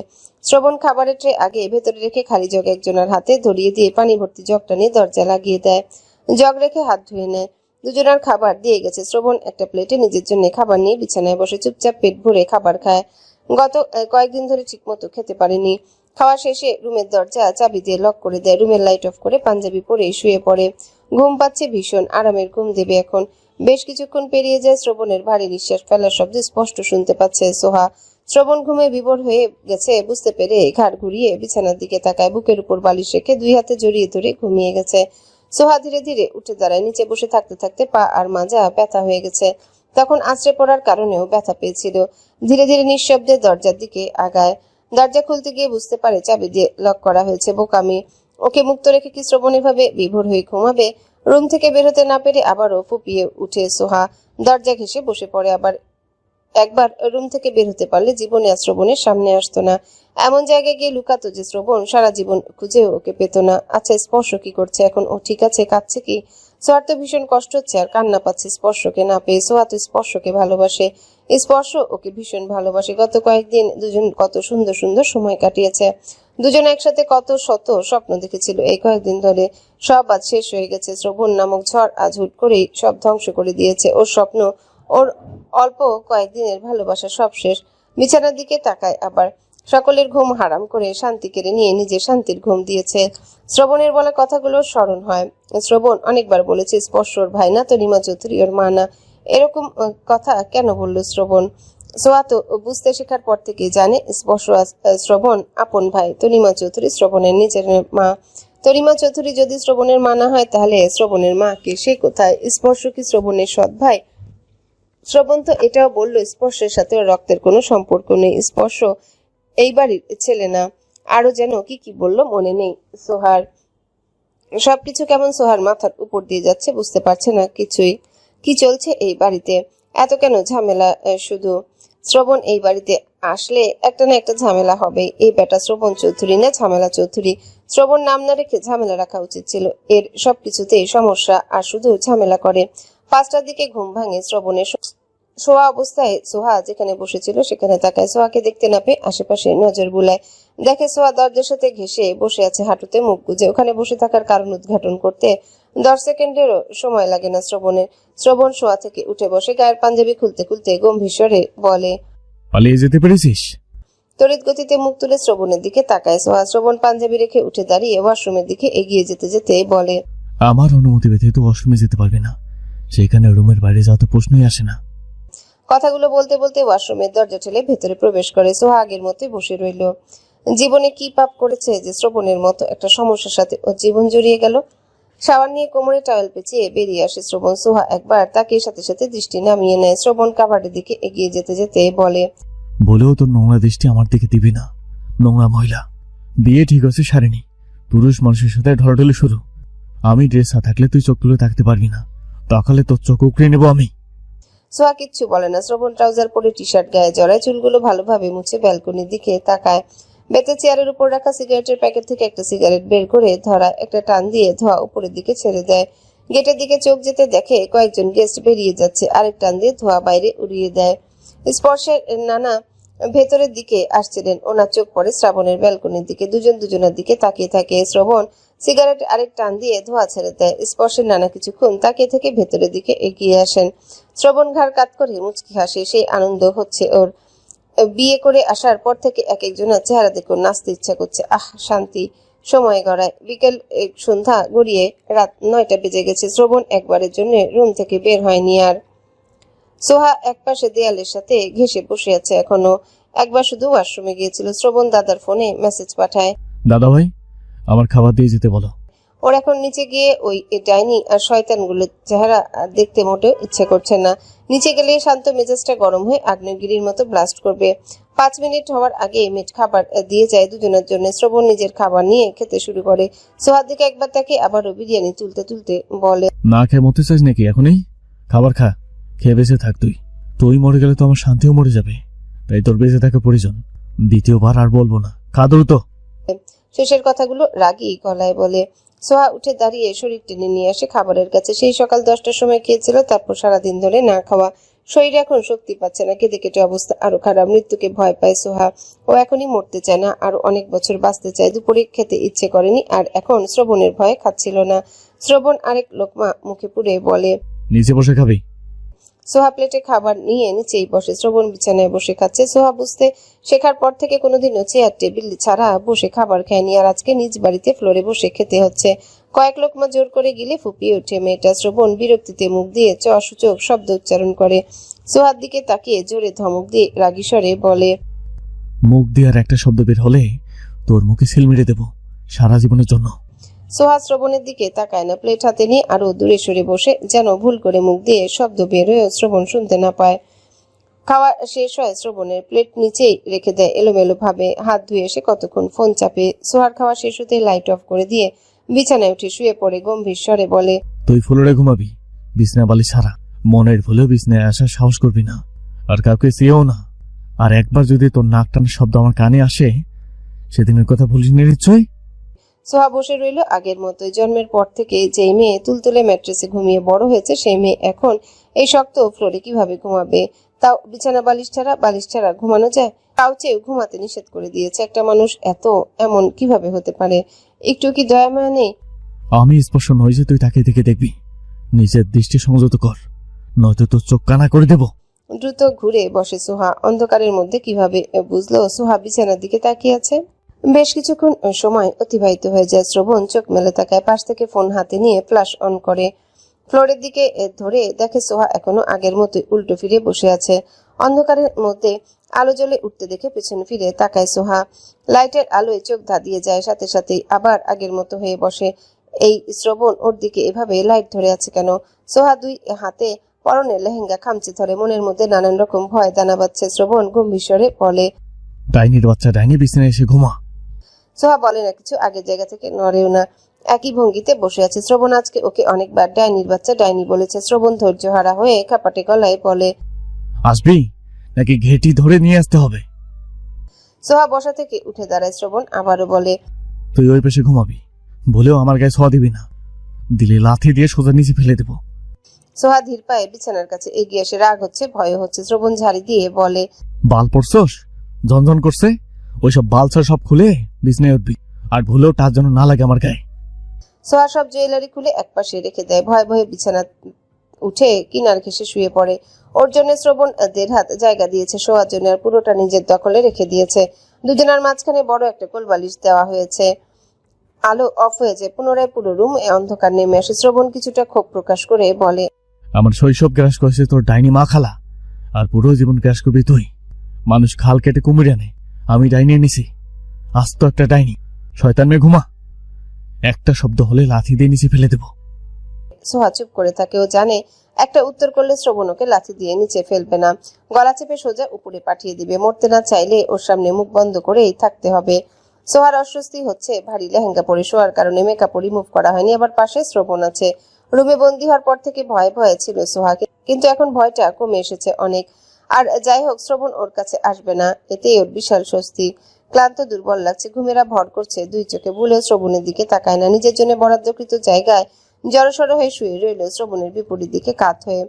শ্রবণ বুকের উপর বালিশ রেখে দুই হাতে জড়িয়ে ধরে আছে স্বভাবসুলভ। এটা ওর পুরনো অভ্যাস, এভাবেই ঘুমায়। অন্ধকার রুম হলে ওর চোখ দুটো খোলা। এখন আর ও এই দুনিয়ায় যেন নেই, নিজের আলাদা এক জগতে প্রবেশ করেছে। শ্বাস ফেলছে ধীরে ধীরে, শব্দহীন। শ্রবণের চোখ দুটো দিয়ে দুনিয়ার কারো জন্য কখনো পানি আসে না, নিজের জন্যও না। ওর চোখে পানি আসে শুধুমাত্র ওর মায়ের জন্য। মাকে অনেক বেশি ভালোবাসে শ্রবণ। এতগুলো বছরেও মায়ের জন্য বিন্দু পরিমাণ ভালোবাসা কমেনি, বরং দিন দিন বেড়েই চলেছে। হাতে গোনা কয়েকজন মানুষ ব্যতীত কাউকেই ভালোবাসতে পারে না শ্রবণ, দাদা বাদে এই বাড়ির কাউকেই না। এই বাড়ির মানুষগুলোকে দেখলে ওর মাথায় আগুন ধরে যায়, খুন চেপে বসে মাথায়। ওর মনে হয় এই বাড়ির সবাই ও শত্রু, যারা শত্রুর ঘরে জন্ম নিয়েছে তারাও শত্রু। শ্রবণের ডান চোখের কোণা দিয়ে পানি গড়িয়ে পড়ে, ঘাড় কাত করে বালিশের সাথে পানিটুকু মুছে নেয়, পুনরায় উপরের দিকে মুখ করে বিড়বিড় করে বলে,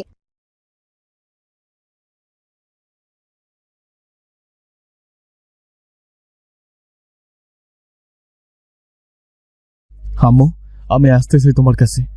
এই দুনিয়া ভালো লাগছে না আমার, এই জীবন কেমন বিষাদ লাগে। তোমার কথা খুব মনে পড়ে আম্মু। সকালে শ্রবণের ঘুম আগে ভাঙে, চোখ বন্ধ রেখে কাত হয়ে কোলবালিশ জড়িয়ে ধরতে যায়, তখন ওর হাত সোহার গায়ের উপর পড়ে। তড়িৎ গতিতে হাত সরিয়ে নিয়ে লাফিয়ে উঠে বসে। রুম এখনো পুরোপুরি অন্ধকারে নিমজ্জিত হয়ে আছে, কিছু দেখা যাচ্ছে না। নিচে নেমে দ্রুত লাইট অন করে বিছানার দিকে তাকিয়ে দেখে সোহা কোলবালিশ ঘেঁষে শুয়ে আছে। গায়ের পোশাক এলোমেলো, চুলগুলো এলোমেলো হয়ে আছে। চোখ সরিয়ে নেয় শ্রবণ। ওর হাত গিয়ে সোজা সোহার উন্মুক্ত পেটের উপর পড়েছিল। ট্রাউজারের সাথে দ্রুত হাত মুছতে শুরু করলো। সশব্দে কয়েকটা গালি দেয় সোহাকে। অসভ্য মেয়ে, ঘুমিয়েছে কিভাবে? বিছানার উপর থেকে একটা বালিশ সাথে তুলে নিয়ে সোহার গায়ে আলতো বাড়ি মেরে গর্জন করে বলে, এই ডাইনির বাচ্চা, অসভ্য ডাইনি, ওঠ। আতঙ্কিত হয়ে লাফিয়ে শোয়া থেকে উঠে বসে সোহা। ভয়ে বড় বড় চোখ করে শ্রবণের দিকে তাকিয়ে থাকে। ওর পোশাকের অবস্থা দেখে উল্টো ফিরে ওয়াশরুমের দিকে এগিয়ে যেতে যেতে বলে, পোশাকের কি ছিঁড়ি? লেহেঙ্গা ঠিক করে বিছানা থেকে নাম, নবাবের বাচ্চা। শ্রবণ ওয়াশরুমে প্রবেশ করে শব্দ করে দরজা লাগায়। দরজা লাগানোর শব্দে আবারও কেঁপে ওঠে সোহা। শ্রবণের বলা কথাগুলো শুনে নিজের দিকে তাকায়। নিজেকে দেখে চোখ দুটো বড় বড় হয়ে গেছে আবার। দ্রুত লেহেঙ্গা ঠিক করে বিছানা থেকে নেমে দাঁড়ায়। ওর ঘুমানোর স্টাইল খুবই বাজে। খাটের এক পাশ থেকে আরেক পাশে গড়াগড়ি করে ঘুমের ঘরে। গায়ের পোশাক ঠিক থাকে না, প্লাজো পরলে তো উড়ুর উপর উঠে যায় রাতে। আজকে লেহেঙ্গা পরে ঘুমিয়েছিল, যদিও আজকে রাতে গড়াগড়ি করতে পারেনি। এই একটু জায়গার মধ্যে তো একাত ও কাত হতেও সমস্যা হচ্ছিল। রাতে লেহেঙ্গার দোপাট্টা দিয়ে ঢেকে ঢুকে শুয়েছিল। ঘুমের ঘরে সব উল্টাপাল্টা হয়ে গেছে।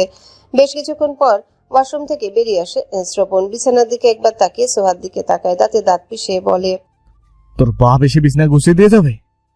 সোহা দ্রুত বিছানা গুছাতে ব্যস্ত হয়ে পড়ে। শ্রবণ ড্রেসিং টেবিলের সামনে এসে দাঁড়ায়। টিস্যু দিয়ে মুখ মুছতে গিয়েও থেমে যায়। ঘাড় ঘুরিয়ে সোহার দিকে একবার তাকিয়ে আবারও আয়নার দিকে তাকায়। কিছুক্ষণ একই ভঙ্গিতে আয়নার দিকে তাকিয়ে থেকে আবারও সোহার দিকে তাকায়। গম্ভীর স্বরে বলে, যা গোসল কর। সোহা ঘাড় ঘুরিয়ে তাকায়। শ্রবণ আবারও বলে, শুনতে পাসনি আমার কথা? অসমে যা, গিয়ে গোসল করে আয়। কেন? আমি বলেছি তাই।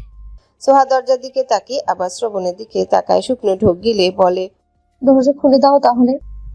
আমার ওয়াশরুমে গোসল করবি? আমার কাপড় চোপড় সব তো আমার রুমে, গোসল করে কি পরবো? শ্রবণ কাবার্ড খুলে নিজের টি শার্ট আর ট্রাউজার বের করে সোহার দিকে এগিয়ে আসতে সোহা একদম পিছিয়ে যায়। শ্রবণ সোহার থেকে 2 হাত দূরত্বে দাঁড়ায়। নিজের টি শার্ট আর ট্রাউজার এগিয়ে দিয়ে বলে, এগুলো পরবি? লাগবে না তো, বড় হবে। শ্রবণের শক্ত চোয়াল আরো শক্ত হয়। আমি জানতে চাইনি লাগবে কি লাগবে না, পড়তে বলছি পড়বি, নয়তো ড্রেস ছাড়াই থাকবি। সোহা দ্রুত টি শার্ট আর ট্রাউজার নিজের হাতে নিয়ে নেয়। যা টাওয়েল? ব্যালকনিতে। সোহা ব্যালকনিতে এসে দড়িতে মেলে রাখা টাওয়েল হাতে নিয়ে রুমে ফিরে আসে। শ্রবণ ফোনে মেসেজ টাইপ করছে। সোহা দ্রুত ওয়াশরুমে প্রবেশ করে। হাতে থাকা টি শার্ট আর ট্রাউজারের দিকে তাকায়। এগুলো লাগবে, ট্রাউজার তো একাই খুলে পড়ে যাবে, আর টি শার্ট ওর উড়ু পর্যন্ত ঢেকে দিবে। শ্রবণের মতলব বুঝতে পারছে না সোহা ওকে এখন গোসল কেন করতে বলছে। 10 মিনিটের মধ্যে বের হবি, নয়তো আমি গিয়ে বের করবো স্পেশাল ভাবে। রুমের দরজা খুলে দেয় শ্রবণ। সোহা রুম থেকে বের হতে মুখোমুখি হয় স্পর্শের। স্পর্শ থমকে দাঁড়িয়ে গেছে। ওর হৃদস্পন্দন যেন থমকে গেছে। অসহায় চোখে তাকিয়ে আছে সোহার দিকে। সোহার ভেজা চুলগুলোর ডগা বেয়ে টপ টপ করে পানি গড়িয়ে পড়ছে ফ্লোরে। গায়ে শ্রবণের টি শার্ট আর ট্রাউজার, লেহেঙ্গার দোপাট্টা দিয়ে শরীর ঢেকে রেখেছে কোনো রকমে।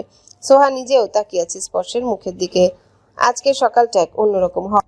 শ্রবণ এসে সোহার পেছনে দাঁড়ায়। স্পর্শ চোখ তুলে বড় ভাইয়ের মুখের দিকে তাকায়। শ্রবণেরও ভেজা চুলগুলো থেকে ফোটায় ফোটায় পানি গড়িয়ে পড়ছে। এই সব কিছুর মানে স্পর্শের কাছে পরিষ্কার। শ্রবণ স্পর্শের দিকে তাকিয়ে থেকে সোহার এক হাত মুঠো করে ধরে। ভয়ে কেঁপে উঠে সোহা। ভীত সন্ত্রস্ত হয়ে শ্রবণের মুখের দিকে তাকায়। শ্রবণ সোহাকে টেনে নিয়ে সোহার রুমের দিকে এগিয়ে যেতে যেতে বলে, আর কতক্ষণ দাঁড়িয়ে থাকবে এভাবে? খিদে পেয়েছে তো, চেঞ্জ করে নিছি, চল। শ্রবণের গলার স্বর শান্ত নরম। সোহা আর পিছে ফিরে তাকায় না। শ্রবণ ওকে টেনে নিয়ে ওর রুমে ঢুকে যায়। ভেতরে এসে অগ্নিদৃষ্টি নিক্ষেপ করে সোহার মুখের দিকে। তীব্র রাগে যেন ফেটে যাবে এখনই। চেহারা লাল হয়ে গেছে মুহূর্তে। দাঁতে দাঁত পিষে বলে, দেখে প্রেম জাগে উঠতেছে, তাই না? দৃষ্টি সরে না? দৃষ্টি বিনিময় হচ্ছিল। আর একবার ওর দিকে তাকাবি তো তোর চোখ উপরে নেব। বেহায় আমি এই একটা বিয়ের পরও আর একটা ছেলে দিকে এভাবে তাকাস। মায়ের মতো চরিত্রহীন হয়েছিস নাকি? সোহা ফট করে চোখ তুলে তাকায় শ্রবণের দিকে। আমার মাকে টানছো কেন এখানে? কি করেছে আমার আম্মু? যা বলার আমায় বলবে। আমার আম্মুকে জড়িয়ে কিচ্ছু বলবে না। কথা বলতে শিখে গেছিস তাহলে? কথা বলতে যখন শিখে গেছিস তখন তোর ডাইনি মাকে জিজ্ঞাসা করিস তার চরিত্রটা কেমন ছিল। সোহা নিচের দিকে তাকিয়ে থাকে। শ্রবণ ওর চোয়াল চেপে মুখ তুলে ধরে বলে, আর একবার কোনো ছেলের দিকে দেখালে তোর চোখ আর চোখের জায়গা থাকবে না, থাকবে তোর হাতে। ছেড়ে দিয়ে বলে, চেঞ্জ কর দ্রুত। সোহা রোবটের ন্যায় কাবার্ডের সামনে এসে দাঁড়ায়। ভিতর থেকে ড্রেস বের করে নিয়ে ওয়াশরুমে প্রবেশ করে। দুই চোখ বেয়ে ঝরঝর করে পানি গড়িয়ে পড়ছে। চোখের পানি মুছে দ্রুত ড্রেস চেঞ্জ করতে শুরু করে। দেরি হলে আবার না জানি কি বলে আর করে। স্পর্শের ওই কাতর চাহনি ওকে যন্ত্রণা দিচ্ছে। শ্রবণ নিজের প্ল্যানে সফল। শ্রবণের মতলব প্রথমে বুঝতে না পারলেও এখন বুঝতে পারছে। ওয়াশরুম থেকে বেরিয়ে হেয়ার ড্রায়ার বের করে শ্রবণ ওর দিকে তাকিয়ে বলে, সারাদিন এখানে দাঁড়িয়ে থাকবো নাকি? এখন চল। চুলগুলো শুকিয়ে যাচ্ছি আমি, তুমি যাও। চুল শুকাবি না? চল আমার সাথে। সোহা হেয়ার ড্রায়ার রেখে চুলগুলো হাত খোপা করে নেয়। শ্রবণ এগিয়ে এসে খোপা করা চুল মুক্ত করে দেয়। তুই এভাবেই যাবি? আমি এভাবে সকলের সামনে যেতে পারবো না। তুই এভাবেই যাবি? ভীত সন্ত্রস্ত সোহা নিচের দিকে দৃষ্টি রেখে দুদিকে মাথা নাড়িয়ে ভয়ে ভয়ে বলে, তুমি এমন কেন করছো? আমি কি ক্ষতি করেছি তোমার? আমি এভাবে যাব না কারোর সামনে। বেশি কথা বলা আমার পছন্দ নয়, ভুলে যাসনি নিশ্চয়। চল এখন। সোহাকে কিছু বলতে না দিয়ে ওরা হাত টেনে ধরে রুম থেকে বের করে। ড্রয়িং রুমে আসতেই দেখে ছোট বড় সবাই উপস্থিত আছে। ওদের দুজনকে দেখে সবাই ওদের দিকে তাকিয়ে আছে। শ্রবণ সকলের দিকে একবার দৃষ্টি বোলায়। ওর পাশে মাথা নিচু করে দাঁড়িয়ে আছে সোহা। সোহা কারো দিকে তাকাতে পারছে না। শ্রবণ ওর হাত ধরে ড্রয়িং রুম পার করে ডাইনিং রুমে প্রবেশ করে। যাওয়ার আগে অবশ্য দাদা সামাদ চৌধুরীকে ডেকে গেছে। একটু পরে সামাদ চৌধুরী ডাইনিং রুমে প্রবেশ করেন। মেড ওদের দুজনের জন্য খাবার বাড়ছে। সামাদ চৌধুরীকে দেখে শ্রবণ বলে, দাদা ভাই বসো। সামাদ চৌধুরী একটা চেয়ার টেনে বসেন। নাতির মুখের দিকে তাকিয়ে বলেন, ভাই তুমি এমন একটি কাজ কেন করলে?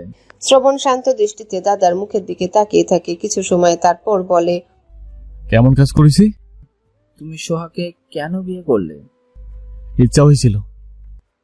তুমি ওকে বিয়ে করবে সেটা আমাকে আগে বলতে পারতে, এত কিছু হতো না। আমি যদি আগে বলতাম আমি সোহাকে বিয়ে করতে চাই, তাহলে তোমার দুই ছেলে আর ছেলের বউ রাজি হতো? আমি করতাম। তোমার পরিশ্রম কমিয়ে দিয়েছি দাদা ভাই। নাতির কথা শুনে সামাদ চৌধুরী আর কিছু বলার জন্য খুঁজে পেলেন না। এখন আর কিছু বলেও লাভ নেই। দাদা ভাই খাওয়া শুরু করো। বাড়িতে আরো মানুষ আছে। তুমি কি চাও আমি এখান থেকে উঠে যাই? খাচ্ছি, তোমরা খাও। খাওয়া শুরু করো। সোহা নিচের দিকে দৃষ্টি রেখে ভাত মেখে মুখে পুরে নেয়। মুখে নিলেও গলা দিয়ে নামছে না খাবার। শ্রবণ স্বাভাবিকভাবে খেয়ে চলেছে। সামাদ চৌধুরী দুজনের দিকে তাকিয়ে ধীরে ধীরে খাবার চিবোচ্ছেন। শ্রবণ প্লেটে সবটুকু খাবার খেলেও সোহা অর্ধেক খেয়ে হাত ধুয়ে ফেলেছে। সামাদ চৌধুরী পুরোটা খেয়েছেন। উনি খাবার নষ্ট করা পছন্দ করেন না। শ্রবণ উঠে দাঁড়ায়। সোহা বসে আছে এখনো। শ্রবণ ওর হাত ধরে টেনে দাঁড় করে, তারপর ডাইনিং রুম থেকে বের হয়। আগের মতোই সবাই এখনো ড্রয়িং রুমে উপস্থিত আছে। স্পর্শ সোফায় বসে আছে মাথা নিচু করে। ওর পাশে ওর মা বসে ওকে কি কি যেন বলছে। সোফার কাছাকাছি আসতে স্পর্শের নানি শ্রবণের দিকে তাকিয়ে বলেন, শ্রবণ, তুমি কিভাবে পারলে ছোট ভাইয়ের হবু স্ত্রীকে বিয়ে করতে? বিবেক বলতে কিছু নেই তোমার? শ্রবণ কর্কশ গলায় বলে, না, আমার বিবেক বলতে কিছুই নাই। আর কে ছোট ভাই? স্পর্শ? স্পর্শ আমার কিছুই হয় না, ও আমার ভাই না। বড় ভাইয়ের কথা শুনে মুখ তুলে তাকায় স্পর্শ। সোফা ছেড়ে উঠে দাঁড়িয়ে বলে, বারবার মিথ্যে কেন বলছো ভাইয়া? তুমি আমার বড় ভাই আর আমি তোমার ছোট ভাই, এটাই সত্যি। পুরোটাই মিথ্যা কথা। তুমি ছোট থেকে যা যা শুনে বড় হয়েছো সবটাই মিথ্যে। মিথ্যে না? কেন মনে হচ্ছে মিথ্যা না? আর আমি কেনই বা মিথ্যা বলবো? তুমি আমার ভাই না হলে তোমার চেহারার সাথে আমার চেহারার এত মিল কেন? আমাদের হাইট ওয়েটও প্রায় সমান সমান। চেহারার সাথে হাইট ওয়েটের সাথে মিল থাকে এমন অনেক মানুষ আছে। তুমি কেন সত্যিকে মিথ্যে প্রমাণ করতে চাইছো? যেটা সত্যি সেটাই বলছি। তুমি বলছো আমি তোমার ভাই না? হ্যাঁ। তাহলে চলো ডিএনএ টেস্ট করব আমাদের তিনজনের। ডিএনএ টেস্ট করলেই প্রমাণ হয়ে যাবে আমি কে হই আর তোমার এবং এই বাড়ির। শ্রবণ শান্ত দৃষ্টিতে তাকিয়ে থাকে স্পর্শের মুখের দিকে। তনিমা চৌধুরী আতঙ্কিত হয়ে হাজবেন্ডের দিকে তাকান। ওনারও চোখে মুখের ভাব পরিবর্তন হয়ে গেছে। শ্রবণ লক্ষ্য করেছে সবই। আচ্ছা চলো ডিএনএ টেস্ট করাবো। কেন ডিএনএ টেস্ট করাতে হবে না? কেন ডিএনএ টেস্ট করাতে হবে না? এসবের কি প্রয়োজন? প্রয়োজন আছে আম্মু। কোনো কিছুর প্রয়োজন নেই, তুমি আমার ছেলে, এটাই সবচেয়ে বড় কথা। ভয় পাচ্ছেন নাকি সত্যি সামনে চলে আসবে বলে?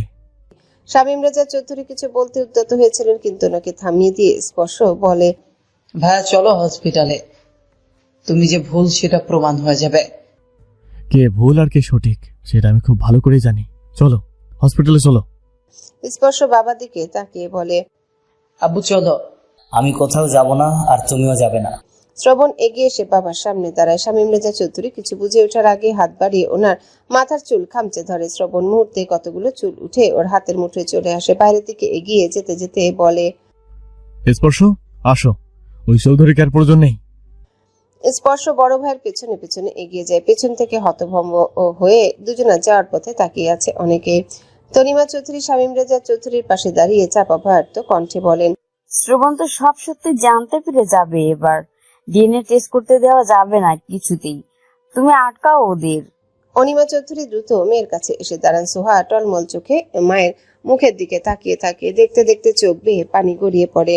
অনিমা চৌধুরী মেয়ের হাত ধরে নিজের রুমের দিকে এগিয়ে যান। রুমে এসে মেয়েকে বিছানায় বসে টিস্যু পেপার দিয়ে চোখ গাল মুছিয়ে দেন।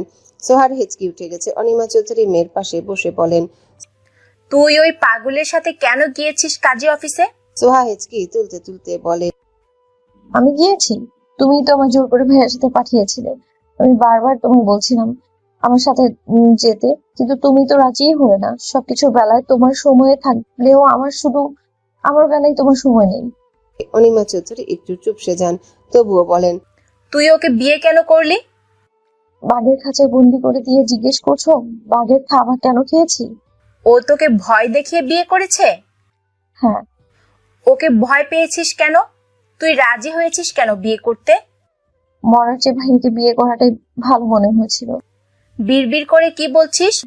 কিছু না। কান্না বন্ধ কর। আমি মরে গেলে তুমি কষ্ট পাবে আম্মু।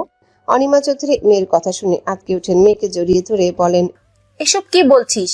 মরবি কেন তুই? আমাকে লুকিয়ে রাখো আম্মু, আমি আর ভাইয়ের কাছে যেতে চাই না। শ্রবণ তোকে মেরেছে?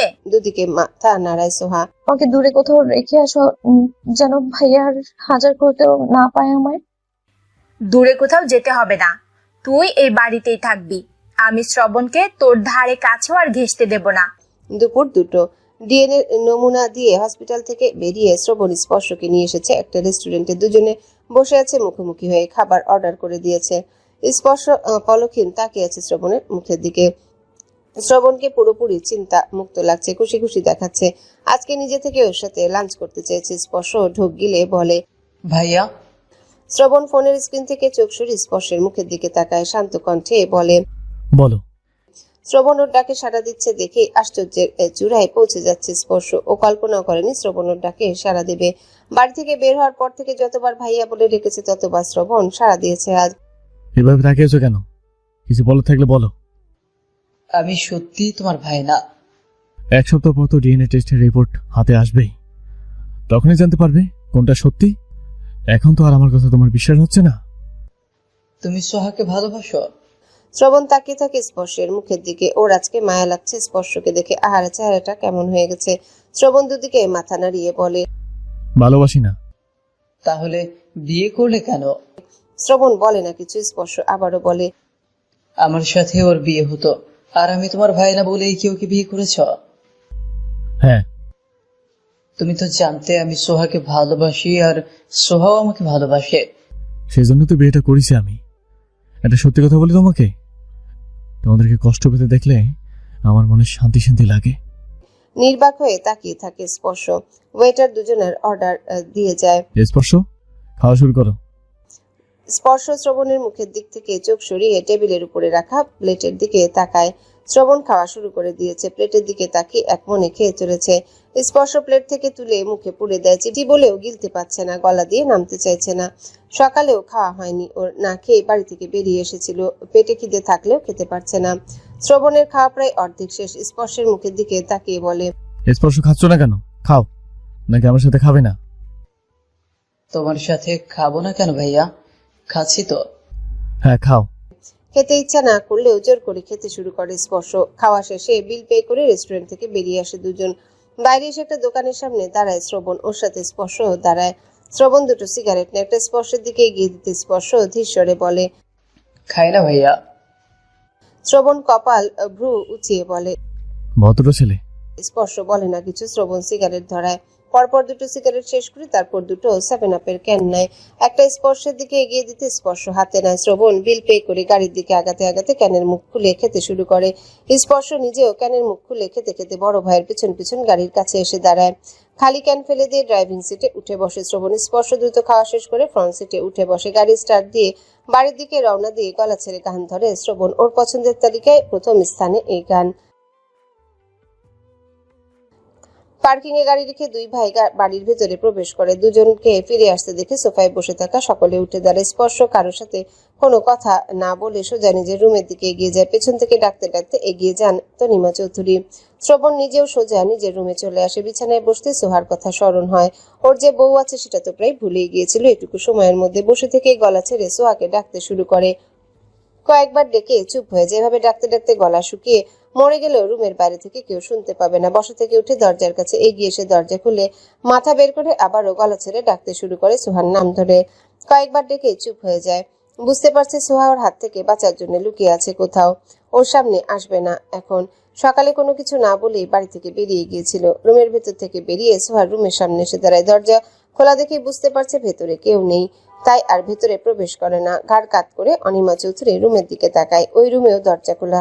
শ্রবণ মুচকি এসে গেস্ট রুমের দিকে এগিয়ে যায়। স্পর্শের রুম আরেকটা গেস্ট রুম বাদে বাকি সব রুমের দরজা খোলা রয়েছে। গেস্ট রুমের দরজায় জোরে জোরে করাঘাত করে কর্কশ গলায় বলে, সোহা বের হয় আয় বলছি, নয়তো তোর কপালে দুঃখ আছে। ভেতর থেকে কোনো সারা শব্দ আসে না। শ্রবণের রাগী গলার স্বর শুনে ড্রয়িং রুমে বসে থাকা সবাই চলে আসে ওর কাছে। শ্রবণের গলার স্বর আর দরজার কড়া আঘাত ধীরে ধীরে বাড়ছে। মনে হচ্ছে দরজা ভেঙে ফেলবে। স্পর্শ নিজের রুম থেকে বেরিয়ে এসেছে। রাগে শ্রবণের ফর্সা চেহারা লাল হয়ে উঠেছে। মাথার চুল কিছুটা খাড়া খাড়া হয়ে গেছে রাগের কারণে।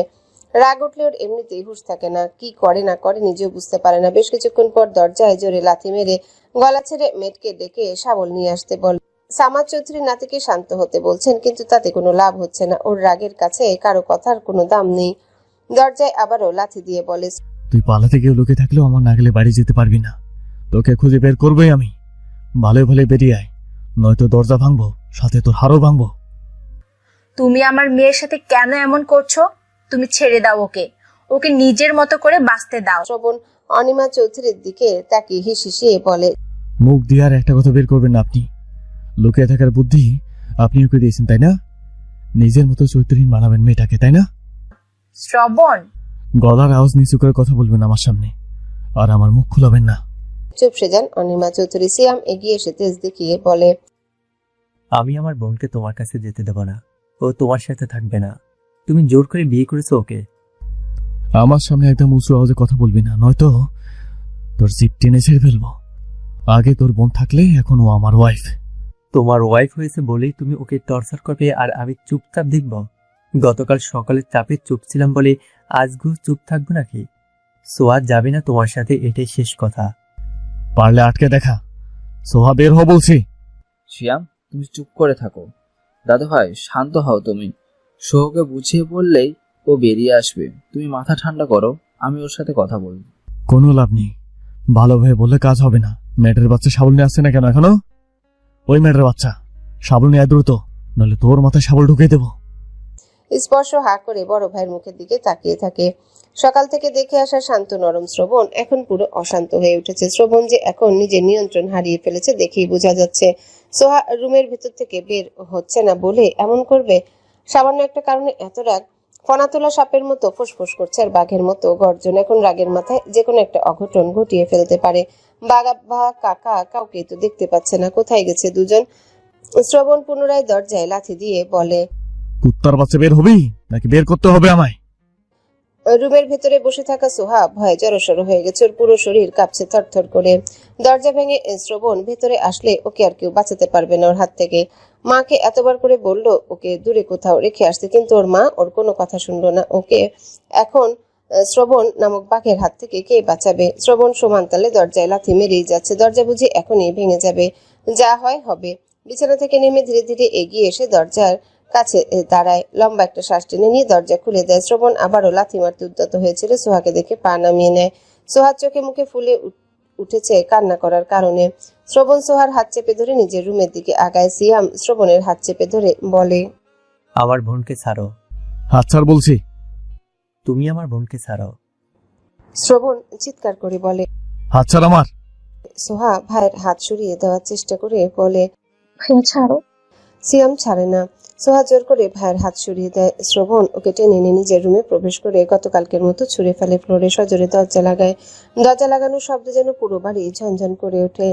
এক পা করে শ্রবণ সোহার দিকে আগায়। সোহা ভয়ে পিছাতে শুরু করে, হাতে আর পায়ে ভর করে। শ্রবণকে পুরো উদ্ভ্রান্তের মতো লাগছে। সোহার গলা শুকিয়ে কাঠ হয়ে গেছে অনেক আগে। এখন কলিজার পানিও শুকিয়ে গেছে। সেদিন তো প্রাণে বেঁচে গিয়েছিল, আজকে কি হবে ওর? কেন এই রুমে বসেছিল মায়ের কথায়?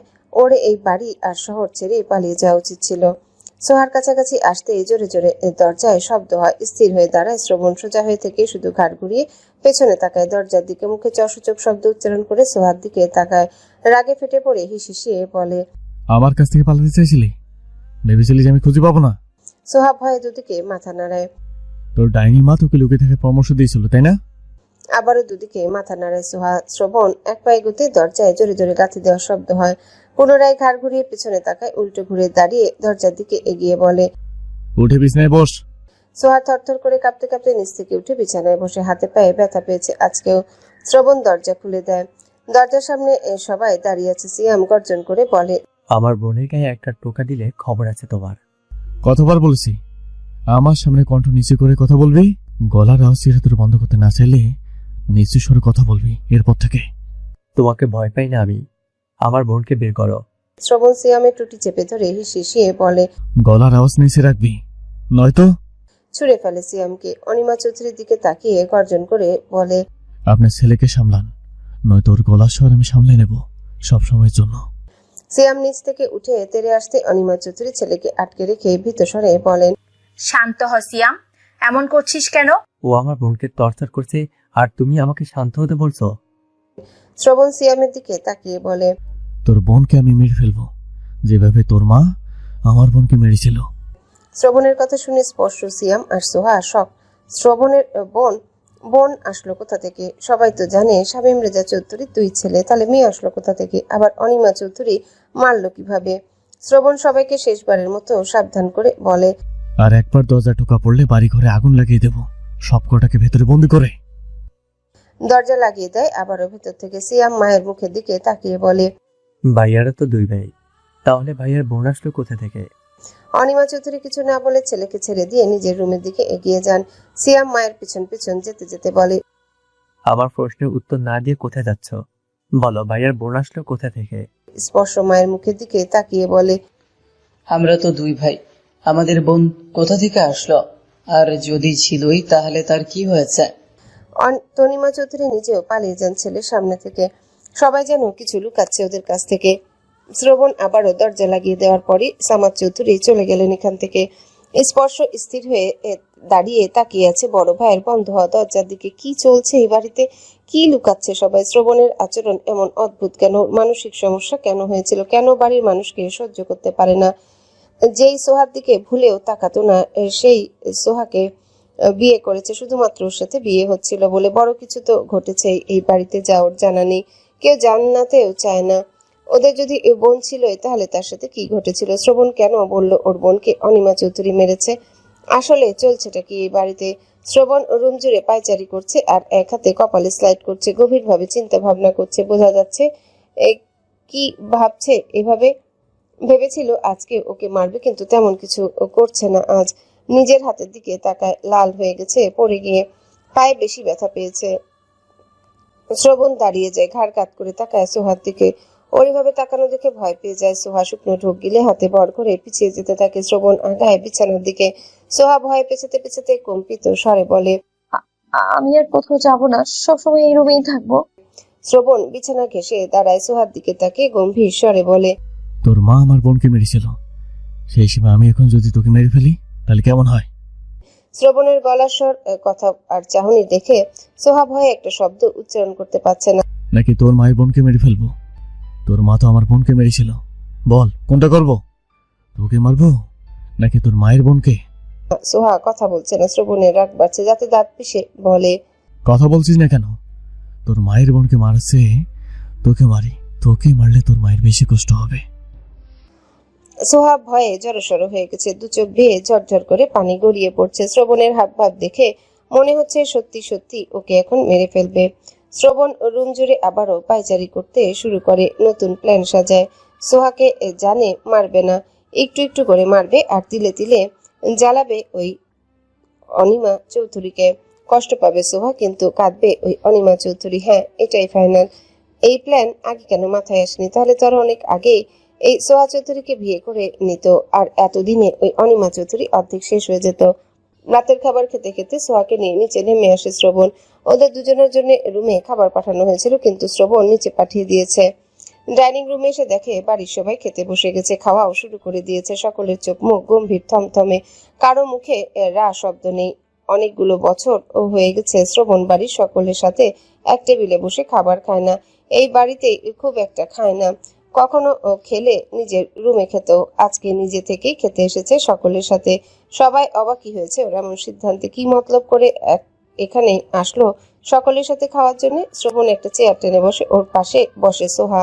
সার্ভেন্ট খাবার বেড়ে দিতে উদ্যত হলে শ্রবণ থামিয়ে দেয়, নিজেই বেড়ে নেয় নিজের খাবার, সাথে সোহার প্লেটেও বেড়ে দেয়। সোহা নিজের প্লেটের দিকে তাকিয়ে সকলের মুখের দিকে তাকায়। সবাই ওদের দুজনের দিকে তাকিয়ে আছে, নিজেদের খাওয়া বন্ধ করে। শ্রবণ এক গ্লাস পানি হাতে নিয়ে শান্ত স্বরে বলে, বিয়ের পর আমাদের রূপ সৌন্দর্য বেড়ে গেছে নাকি? তুমি সোহাকে যা যা খেতে দিয়েছ সেসব তো সোহা খায় না। পানি খেয়ে শ্রবণ ভাত মাখতে মাখতে বলে, সেই জন্য খেতে দিয়েছি। বিস্ময়ে চোখ বড় বড় হয়ে গেছে সকলের। খায় না জানার পরেও সেই সবই খেতে দিয়েছে, তাও ইচ্ছে করে। শ্রবণ ঘাড় কাত করে সোহার দিকে তাকিয়ে বলে, খাচ্ছিস না কেন? খা। দাদু ভাই, চিংড়ি মাছ সোহার অ্যালার্জি আছে, চিংড়ি খেলে অসুস্থ হয়ে থাকবে, চিংড়ি খেলে অসুস্থ হয়ে পড়ে। শ্রবণ দাঁতে দাঁত পিষে বলে, তোকে খেতে বলেছি আমি। সোহা খাওয়া শুরু করে। শামীম রেজা চৌধুরী রেগে গিয়ে বলেন, খাবে না সোহা, সামনে থেকে প্লেট সরা। আর তুমি নিজেকে কি ভেবেছো? তুমি যা বলবে সেটা সবাই শুনবে? সোহা খাবে না ওই খাবার। তোমার গিলতে ইচ্ছে করলে তুমি গিলো। শ্রবণ বাবার চেয়েও বেশি রেগে তার দিকে তাকায়, রাগে ফেটে পড়ে হিসিয়ে বলে, মুখ বন্ধ করে রাখ, তোকে কিছু বলেছি আমি। শামীম রেজা চৌধুরী আরো কিছু বলতে চাচ্ছিলেন, কিন্তু তার আগে তনিমা চৌধুরী ওনার এক হাত চেপে ধরেন শক্ত করে। দুদিকে মাথা নাড়িয়ে কিছু বলতে নিষেধ করেন। বাড়ির সবাই জানে এই ছেলে এক নম্বরের বেয়াদব, মুখে লাগাম নেই। এর আগে দুবার তর্কাতর্কির সময় রাগে হুঁশজ্ঞান হারিয়ে তেড়ে এসেছিল শামীম রেজা চৌধুরীকে মারার জন্য। বাবা হয় সেদিকে ওর ভ্রুক্ষেপ নেই, এখনো বেশি রাগারাগি হলে আবারও তেড়ে আসবে মারার জন্য। এই ছেলে ওনাকে সম্মান তো কখনোই দেয় না, উল্টো বারবার সম্মান নিয়ে টানাটানি করে ছোট বড় সকলের সামনে। সিয়াম গর্জন করতে নেবে তার আগে ওর মা ওকে থামিয়ে দিলেন। ছেলের হাবভাব দেখেই বুঝতে পেরেছেন ছেলে কি করতে যাচ্ছে। শান্ত স্বরে বলেন, খাক, সমস্যা নেই, খাওয়ার পর মেডিসিন খেলেই হবে। সিয়াম কটমট করে তাকিয়ে থাকে শ্রবণের দিকে। শ্রবণ একবার ওদের দিকে তাকিয়ে খাওয়া শুরু করে। সোহা অর্ধেক খাবার খেয়ে হাত ধোয়ার জন্য উঠে দাঁড়ায়। শ্রবণ খেতে খেতে বলে, পুরো খাওয়া শেষ কর। সোহা মায়ের মুখের দিকে তাকায়। ওর মা অসহায় চোখে ওর দিকে তাকিয়ে আছে। ভাইয়ের দিকে তাকিয়ে দেখে ওর ভাই রাগে ফুসফুস করছে। স্পর্শ খাওয়া বন্ধ করে বসে আছে। ডাইনিং রুমের পরিবেশ আজ অন্যরকম। সোহা বসে পড়ে, আবার জোর করে প্লেটে সব খাবার খায়। ততক্ষণে শ্রবণের খাওয়াও শেষ। অনিমা চৌধুরী দ্রুত রুমের দিকে এগিয়ে যান সোহার মেডিসিন নিয়ে আসার জন্য। শ্রবণ হাত ধুয়ে সোহার হাত ধরে টেনে নিয়ে ডাইনিং রুম থেকে বেরিয়ে আসে। অনিমা চৌধুরী মেডিসিন নিয়ে রুম থেকে বের হওয়ার আগে শ্রবণ সোহাকে নিয়ে রুমে ঢুকে দরজা লাগিয়ে দেয় চাবি দিয়ে। সোহা অসহায় চোখে তাকিয়ে রইল শ্রবণের মুখের দিকে। ইতিমধ্যে সোহার অ্যালার্জি শুরু হয়ে গেছে, চোখ মুখ ফুলে উঠেছে, ঠোঁট ফুলে গেছে। মেডিসিন না খেতে পারলে ওর অবস্থা আরো খারাপ হয়ে যাবে। সোহা ভয়ে ভয়ে কম্পিত স্বরে বলে, ভাই একটা মেডিসিন। শ্রবণ থামিয়ে দিয়ে বলে, জাগে ঘুমা। একটা। ঘুমাতে বলছি আমি। সোহা বিছানায় উঠে শুয়ে পড়ে। কিনার ঘেঁষে অ্যালার্জি বেশি হয়ে গেলে শ্বাস নিতে কষ্ট হয়, পায়ে পুরো শরীর ফুলে র্যাশ উঠে যায়, চোখে মুখে খুবই বাজে অবস্থা হয়। শ্রবণ গিটার হাতে নিয়ে বিছানায় বসে টুংটাং শব্দ তুলে গান গাইতে শুরু করে। এতটুকু গেয়ে থেমে যায়। কিছুক্ষণ চুপচাপ বসে থেকে আবারও টুংটাং শব্দ তুলতে থাকে। একবার সোহার দিকে তাকিয়ে আবারও গলা ছেড়ে গান গাইতে শুরু করে। শ্রবণের ফোন বেজে উঠে। গান থামিয়ে গিটার পাশে রেখে ফোন হাতে নেয়। হাসানের কল। ফোন রিসিভ করে মুখের সামনে ধরে দেখে ফোনের অপর পাশে হাসানের সাথে ওর বাকি বন্ধুরাও আছে। ফোনের অপর পাশ থেকে শ্রাবণের এক বন্ধু বলে, কিরে নতুন জামাই, কি করস? শ্রবণ স্বাভাবিক স্বরে বলে, বাসর করি। ওর এমন কথায় আশেপাশে সকলের চোখ কটুর থেকে বেরিয়ে আসতে চাইছে। শ্রবণ বলছে এই কথা। শ্রবণ চৌধুরী বলছে স্ট্রেঞ্জ। শ্রবণ চৌধুরী তো এমন কথা বলার মতো মানুষ না, আর না মস্করা করার মতো মানুষ। বিয়ে করলে দাওয়াত তো দিলি না। আমার বিয়ে আমি নিজেই তো জানতাম না। ওদের বলেছিস কিভাবে? কল করেছিস কেন সেটা বল। বাইরে আসবি না? না, বউ পেয়ে আমাদের ভুলে গেলি? আমি তো নিজেকেই ভুলে যাই।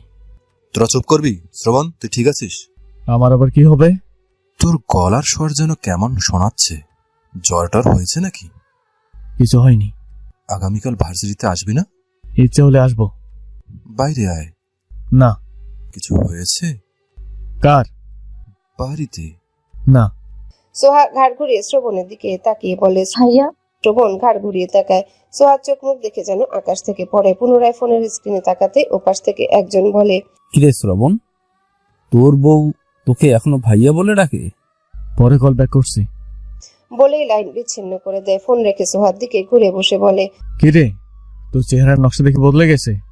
সোহা কান্না করতে করতে বলে, একটা মেডিসিন এনে দাও, আমার শ্বাস নিতে কষ্ট হচ্ছে। আমাকে কে তোর চাকর বাকর মনে হয় যে তোর জন্য মেডিসিন নিয়ে আসবো? শ্রবণের রাগী স্বর শুনে কিছুক্ষণ চুপ হয়ে থেকে বলে, দরজাটা খুলে দাও, আমি আমার রুম থেকে নিয়ে আসি। কিছু করতে পারবো না তোর জন্য। সোহা শোয়া থেকে উঠে বিছানা থেকে নেমে আসে। দ্রুত পায়ে আগায় ওয়াশরুমের দিকে। শ্রবণ ওয়াশরুমের দিকে তাকিয়ে পিঠের নিচে বালিশ রেখে ঠাস দিয়ে বসে। অনেকটা সময় পেরিয়ে যাওয়ার পরে সোহা ওয়াশরুম থেকে বের হয় না। ভেতর থেকে পানি পড়ার শব্দ আসছে। শ্রবণ বিছানা ছেড়ে নেমে দাঁড়ায়। ওয়াশরুমের দরজা হাত দিয়ে ঠেলা দিতেই খুলে যায়। ভেতরে তাকিয়ে দেখে সোহা উল্টো ফিরে শাওয়ারের নিচে বসে আছে। এই ডাইনির বাচ্চা, এখানে বসে আছিস কেন? সোহা কিছু বলে না। শরীর চুলকাচ্ছে রুমে আসার পর থেকে। কান্নার কারণে শরীর কেঁপে কেঁপে উঠছে। শ্রবণ ভেতরে প্রবেশ করে শাওয়ার অফ করে দেয়। সোহা মুখ তুলে শ্রবণের মুখের দিকে তাকায়। সোহার ঠোঁট জোড়া অস্বাভাবিক ভাবে ফুলে উঠেছে। চোখ দুটো ডলতে ডলতে পুরোপুরি লাল বানিয়ে ফেলেছে। ঘষতে ঘষতে গালের অবস্থাও বাজে। গলায় ঘাড়ে লাল চাকা তৈরি হয়েছে। অতিরিক্ত চুলকানোর ফলে চামড়া ছুলে গেছে। শ্বাস নিচ্ছে অস্বাভাবিক ভাবে। এত বাজে অবস্থা হবে ভাবেনি শ্রবণ। ওর এখান থেকে চেঞ্জ করে মেডিসিন নিয়ে আয়। সোহা বসা থেকে উঠে দাঁড়ায়। শ্রবণ আগে আগে ওয়াশরুম থেকে বেরিয়ে এসে দরজা খুলে দিয়ে করিডোরে দাঁড়ায়। সোহা রুম থেকে বেরিয়ে নিজের রুমে প্রবেশ করে। ওর পেছনে পেছনে শ্রবণ নিজেও প্রবেশ করে। সোহা মেডিসিন বক্স থেকে মেডিসিন বের করে শ্রবণ ওর হাত থেকে নিয়ে দুটো বের করে ওর হাতে দেয়। বাকিগুলো নিজের পকেটে ভরে নেয়। সোহা দুটোই খেয়ে নেয়। কাভার থেকে ড্রেস নিয়ে ওয়াশরুমে প্রবেশ করে। সোহা ওয়াশরুম থেকে বেরিয়ে দেখে শ্রবণ এর পাশে ওর মা দাঁড়িয়ে আছে। মেয়ের অবস্থা দেখে আটকে ওঠেন অনিমা চৌধুরী। সোহা মায়ের দিকে তাকিয়ে ঝরঝর করে কেঁদে উঠে। আবার চেহারায় এমন অবস্থা হয়েছে যে আয়নার দিকে তাকিয়ে নিজেকে দেখে ভয় পেয়ে যাচ্ছে। চোখ মুখ ঠোঁট ফুলে অদ্ভুত দেখাচ্ছে। অনিমা চৌধুরী দ্রুত মেডিসিন বক্স থেকে মেডিসিন খুঁজতে শুরু করেন। তখন তো এখানে রেখেছিলেন, এখন কোথায় গেল? শ্রবণ সোহার হাত ধরে টেনে নিয়ে রুম থেকে বের হয়। অনিমা চৌধুরী দ্রুত এসে মেয়ের হাত টেনে ধরেন। মেয়েকে জড়িয়ে ধরতে গেলে শ্রবণ ওনার হাত সরিয়ে দিয়ে সোহাকে সরিয়ে নেয়। কটমট করে তাকিয়ে বলে, চোখে ঠাডা পড়েছে? অসুস্থ চোখে দেখেন না? ওকে ছাড়ো তুমি। মেডিসিন না খেলে ভালো মন্দ কিছু হয়ে যাবে। মেডিসিন পাবে না? তোমার রাগ তো আমার উপর, তাহলে আমার মেয়েকে কেন শাস্তি দিচ্ছ? এই যে কষ্ট পাচ্ছে আপনার মেয়ে, কিন্তু কাঁদবেন আপনি, এই জন্যই। আম্মু আমি। শ্রবণ থামিয়ে দিয়ে বলে, মারবো কান শেখা বড় বড় একটা। রুমে চল। টেনে নিয়ে রুমে ঢুকে দরজা লাগিয়ে দেয়। অনিমা চৌধুরী বাইরে দাঁড়িয়ে ঝরঝর করে চোখের পানি ফেলতে থাকেন। ওনার মেয়েটা তো কোনো দোষ করেনি, তাহলে নিরাপরাধ মেয়েটাকে কেন কষ্ট দিচ্ছে? ভাবে সারারাত এভাবে থাকলে কিছু একটা হয়ে যাবে সোহার। একটা মেডিসিন খাওয়াতে পারলে নিশ্চিন্ত হতে পারতেন। মেডিসিন খাওয়ার পরে অনেকটা আরাম পেয়েছে সোহা। এলার্জি অনেক কমেছে, এখন আর আগের মতো চুলকাচ্ছে না। আগে চুলকানোর ফলে এখন জ্বলছে শরীরে জায়গায় জায়গায়। যা ঘুমা। আম্মুকে মিথ্যে কেন বললে? আম্মু চিন্তা করবে তো। ভালোভাবে বলছি, ভালো লাগছে না। তোর মা সারা রাত জেগে চিন্তা করতে করতে মরে যাক। এখন গিয়ে ঘুমা। আর একটা কথা বললে পেটে যা ঢুকেছে সবটা বের করে দেব। সোহা বিছানায় উঠে শুয়ে পড়ে। মায়ের জন্য চিন্তা হচ্ছে। ওর মা তখন ওর অবস্থা দেখে কাঁদলো। সারা রাত যদি কান্না করে অসুস্থ হয়ে পড়বে তো। এই শ্রবণ চৌধুরীর পেটে আর মাথায় শুধু শয়তানি। শ্রবণ ফ্রেশ হয়ে এসে লাইট অফ করে শুয়ে পড়ে বিছানায়। অন্ধকার রুম, বুকের উপর বালিশ চেপে ধরে আছে প্রতিদিনের ন্যায়। চোখ দুটো খোলা, তাকিয়ে আছে উপরের দিকে। অন্ধকার রুমে উপরের দিকে তাকিয়ে তাকিয়ে রোজ কি দেখে সেটা শুধুমাত্র ও আর আল্লাহ তাআলাই ভালো জানেন। গভীর রাত, নিস্তব্ধ চারিপাশ। এসির মৃদু শব্দ ব্যতীত কোনো শব্দ নেই রুমে। দুজনেই গভীর ঘুমে বিভোর। দুজনার মাঝখানে কোলবালিশটা দেওয়াল হয়ে আছে। নিস্তব্ধ রুমের ভেতর হঠাৎই চিৎকার করে শোয়া থেকে উঠে বসে শ্রবণ। ওর হঠাৎ চিৎকারে সোহার ঘুম ভেঙে গেছে। ভয় পেয়ে বেচারি নিজেও শোয়া থেকে উঠে বসে পড়েছে। ভয়ে কেঁদেই ফেলেছে। এভাবে চিৎকার করছে কে? শ্রবণ। কিন্তু ও এভাবে চিৎকার করছে কেন? কাঁচা ঘুম ভেঙে যাওয়া, তার উপর আবার ভয় পেয়েছে। কোনো কিছুই ভালোভাবে বুঝতে সক্ষম হচ্ছে না। কাঁদতে কাঁদতে ডাকে, ভাইয়া, তুমি তুমি আছো এখানে? হ্যাঁ আসি। একা কান্না বন্ধ কর। এভাবে চিৎকার করলো কে? রাক্ষস এসেছে তোকে গিলে খাওয়ার জন্য। মুখ বন্ধ রাখ, নয়তো আমি বন্ধ করে দেব। সোহা চুপ করে থাকে। শ্রবণ বিছানা থেকে নেমে লাইট অন করে তারপর দ্রুত পায়ে ওয়াশরুমে প্রবেশ করে। ঘামে পুরো শরীর জবজবে হয়ে গেছে। হাত পা শরীরও কাঁপছে। আয়নার সামনে দাঁড়িয়ে নিজের দিকে তাকায়। চোখ দুটোতে রক্ত উঠে গেছে। ঘুমের মধ্যে ওর কি হয় নিজেও বুঝতে পারে না। প্রায় রাতে এভাবে চিৎকার করে ঘুম থেকে উঠে বসে। তারপর দেখে পুরো শরীর ঘেমে একাকার। হাত পা শরীর কাঁপছে। চোখে রক্ত উঠে গেছে। কোনো কিছু হয়তো স্বপ্নে দেখে, কিন্তু ওর মনে থাকে না। হাত মুখ ধুয়ে নিজেকে শান্ত করে ফ্রেশ হয়ে রুমে ফিরে আসে। বিছানার দিকে তাকিয়ে দেখে সোহা এখনো আগের মতোই বসে আছে। ভয় পাওয়ার কারণে চোখ মুখ শুকিয়ে গেছে। লাইট অফ করে শুয়ে বলে, ঘুমা। সোহা ভয়ে ভয়ে বলে, কি হয়েছিল তোমার? এইভাবে চিৎকার করলে কেন? ঘুমের মধ্যে চিৎকার করে উঠেছিস, এটা কাউকে বললে নিজের চিৎকার করার অবস্থা থাকবি না। ভয়ে শুয়ে পড়ে। শ্রবণ ডান কাত হয়ে শুয়ে থেকে মনে করার চেষ্টা করে কি স্বপ্ন দেখেছে। ভয় পেয়ে চিৎকার করে নাকি রাগের কারণে চিৎকার করে, কি জন্য এমন করে? সোহা অন্ধকারের মাঝে শ্রবণের দিকে তাকিয়ে আছে। সকালে সোহার ঘুম আগে ভাঙে। রুমের ভেতরে এখনো ঘুটঘুটে অন্ধকার। জানালার পর্দার ফাঁক দিয়ে একটু একটু আলো দেখা যাচ্ছে। শোয়া থেকে উঠেই বা কি করবে, তাই শুয়ে রইল চুপচাপ। হঠাৎ রুমের দরজা খোলার আওয়াজ হয়। দরজার দিকে তাকিয়ে বুঝতে পারে না কে ভেতরে প্রবেশ করছে। দরজা তো ভেতর থেকে বন্ধ করা ছিল, তাহলে বাইরে থেকে কেউ কিভাবে ভেতরে প্রবেশ করছে? সোহা ভাবনার মধ্যে রুমের লাইট অন করে। সোহা শ্রবণের দিকে তাকিয়ে আবারও বিছানার দিকে তাকায়। শ্রবণ কখন উঠে গেছে সোহা বুঝতেই পারেনি। ভেবেছে শ্রবণ এখনো ঘুমিয়ে আছে। শ্রবণের শরীর ঘামে ভিজে আছে। এক্সারসাইজ করতে বেরিয়েছিল বোধহয়। শ্রবণ সোহার দিকে না তাকিয়ে টাওয়েল হাতে ওয়াশরুমে প্রবেশ করে। চলে যেতে সোহা শোয়া থেকে উঠে বসে। কিছুক্ষণ ঝিম ধরে বসে থাকার পর নেমে দাঁড়ায় নিচে। বিছানা গুছিয়ে রেখে ড্রেসিং টেবিলের সামনে এসে দাঁড়ায়। চেহারা ঘাড় গলার দিকে ভালোভাবে তাকায়। ফোলা ভাব কমে গেছে, তবে দাগগুলো স্পষ্ট হয়ে আছে। ওয়াশরুমের দরজার দিকে তাকিয়ে নিজের জামা তুলে পেটের দিকে তাকায়। চামড়া ছুলে গেছে, প্রায় টান লাগছে। এখন জামা ঠিকঠাক করে বিছানায় বসে পড়ে। ওষুধ খেয়ে ঘুমানোর পর একবারই ঘুম ভেঙেছিল রাতে, তাও শ্রবণের চিৎকারে। বেশ অনেকক্ষণ পর ওয়াশরুম থেকে বেরিয়ে আসে শ্রবণ। সোহা তাকায় না ওর দিকে, শ্রবণও তাকায় না সোহার দিকে। ট্রাউজার আর টি শার্ট পরে টাওয়েল ছুঁড়ে মারে সোহার মুখের উপর। সোহা টাওয়েল ধরে শ্রবণের দিকে তাকায়। শ্রবণ আঙ্গুল তুলে ওয়াশরুমের দিকে দেখিয়ে বলে, যা, একেবারে শাওয়ার নিয়ে বের হবি। সোহা শুকনো ঢোক গিলে বলে, রাতে তো শোয়ার আগে গোসল করেছিলাম, আবার দুপুরে করব? আমার মুখের উপর কথা বলতে নিষেধ করেছি না? যা বলছি তা কর। আমার কাপড় চোপড় আমার রুমে আছে। তুই থাকিস এক রুমে, আর তোর কাপড় চোপড় থাকে অন্য রুমে কেন? দাঁতে দাঁত পিষে কথাগুলো বলে চুলে ব্রাশ করতে শুরু করে। আয়নার দিকে তাকিয়ে থেকেই বলে, কি বলেছি কানে যায়নি?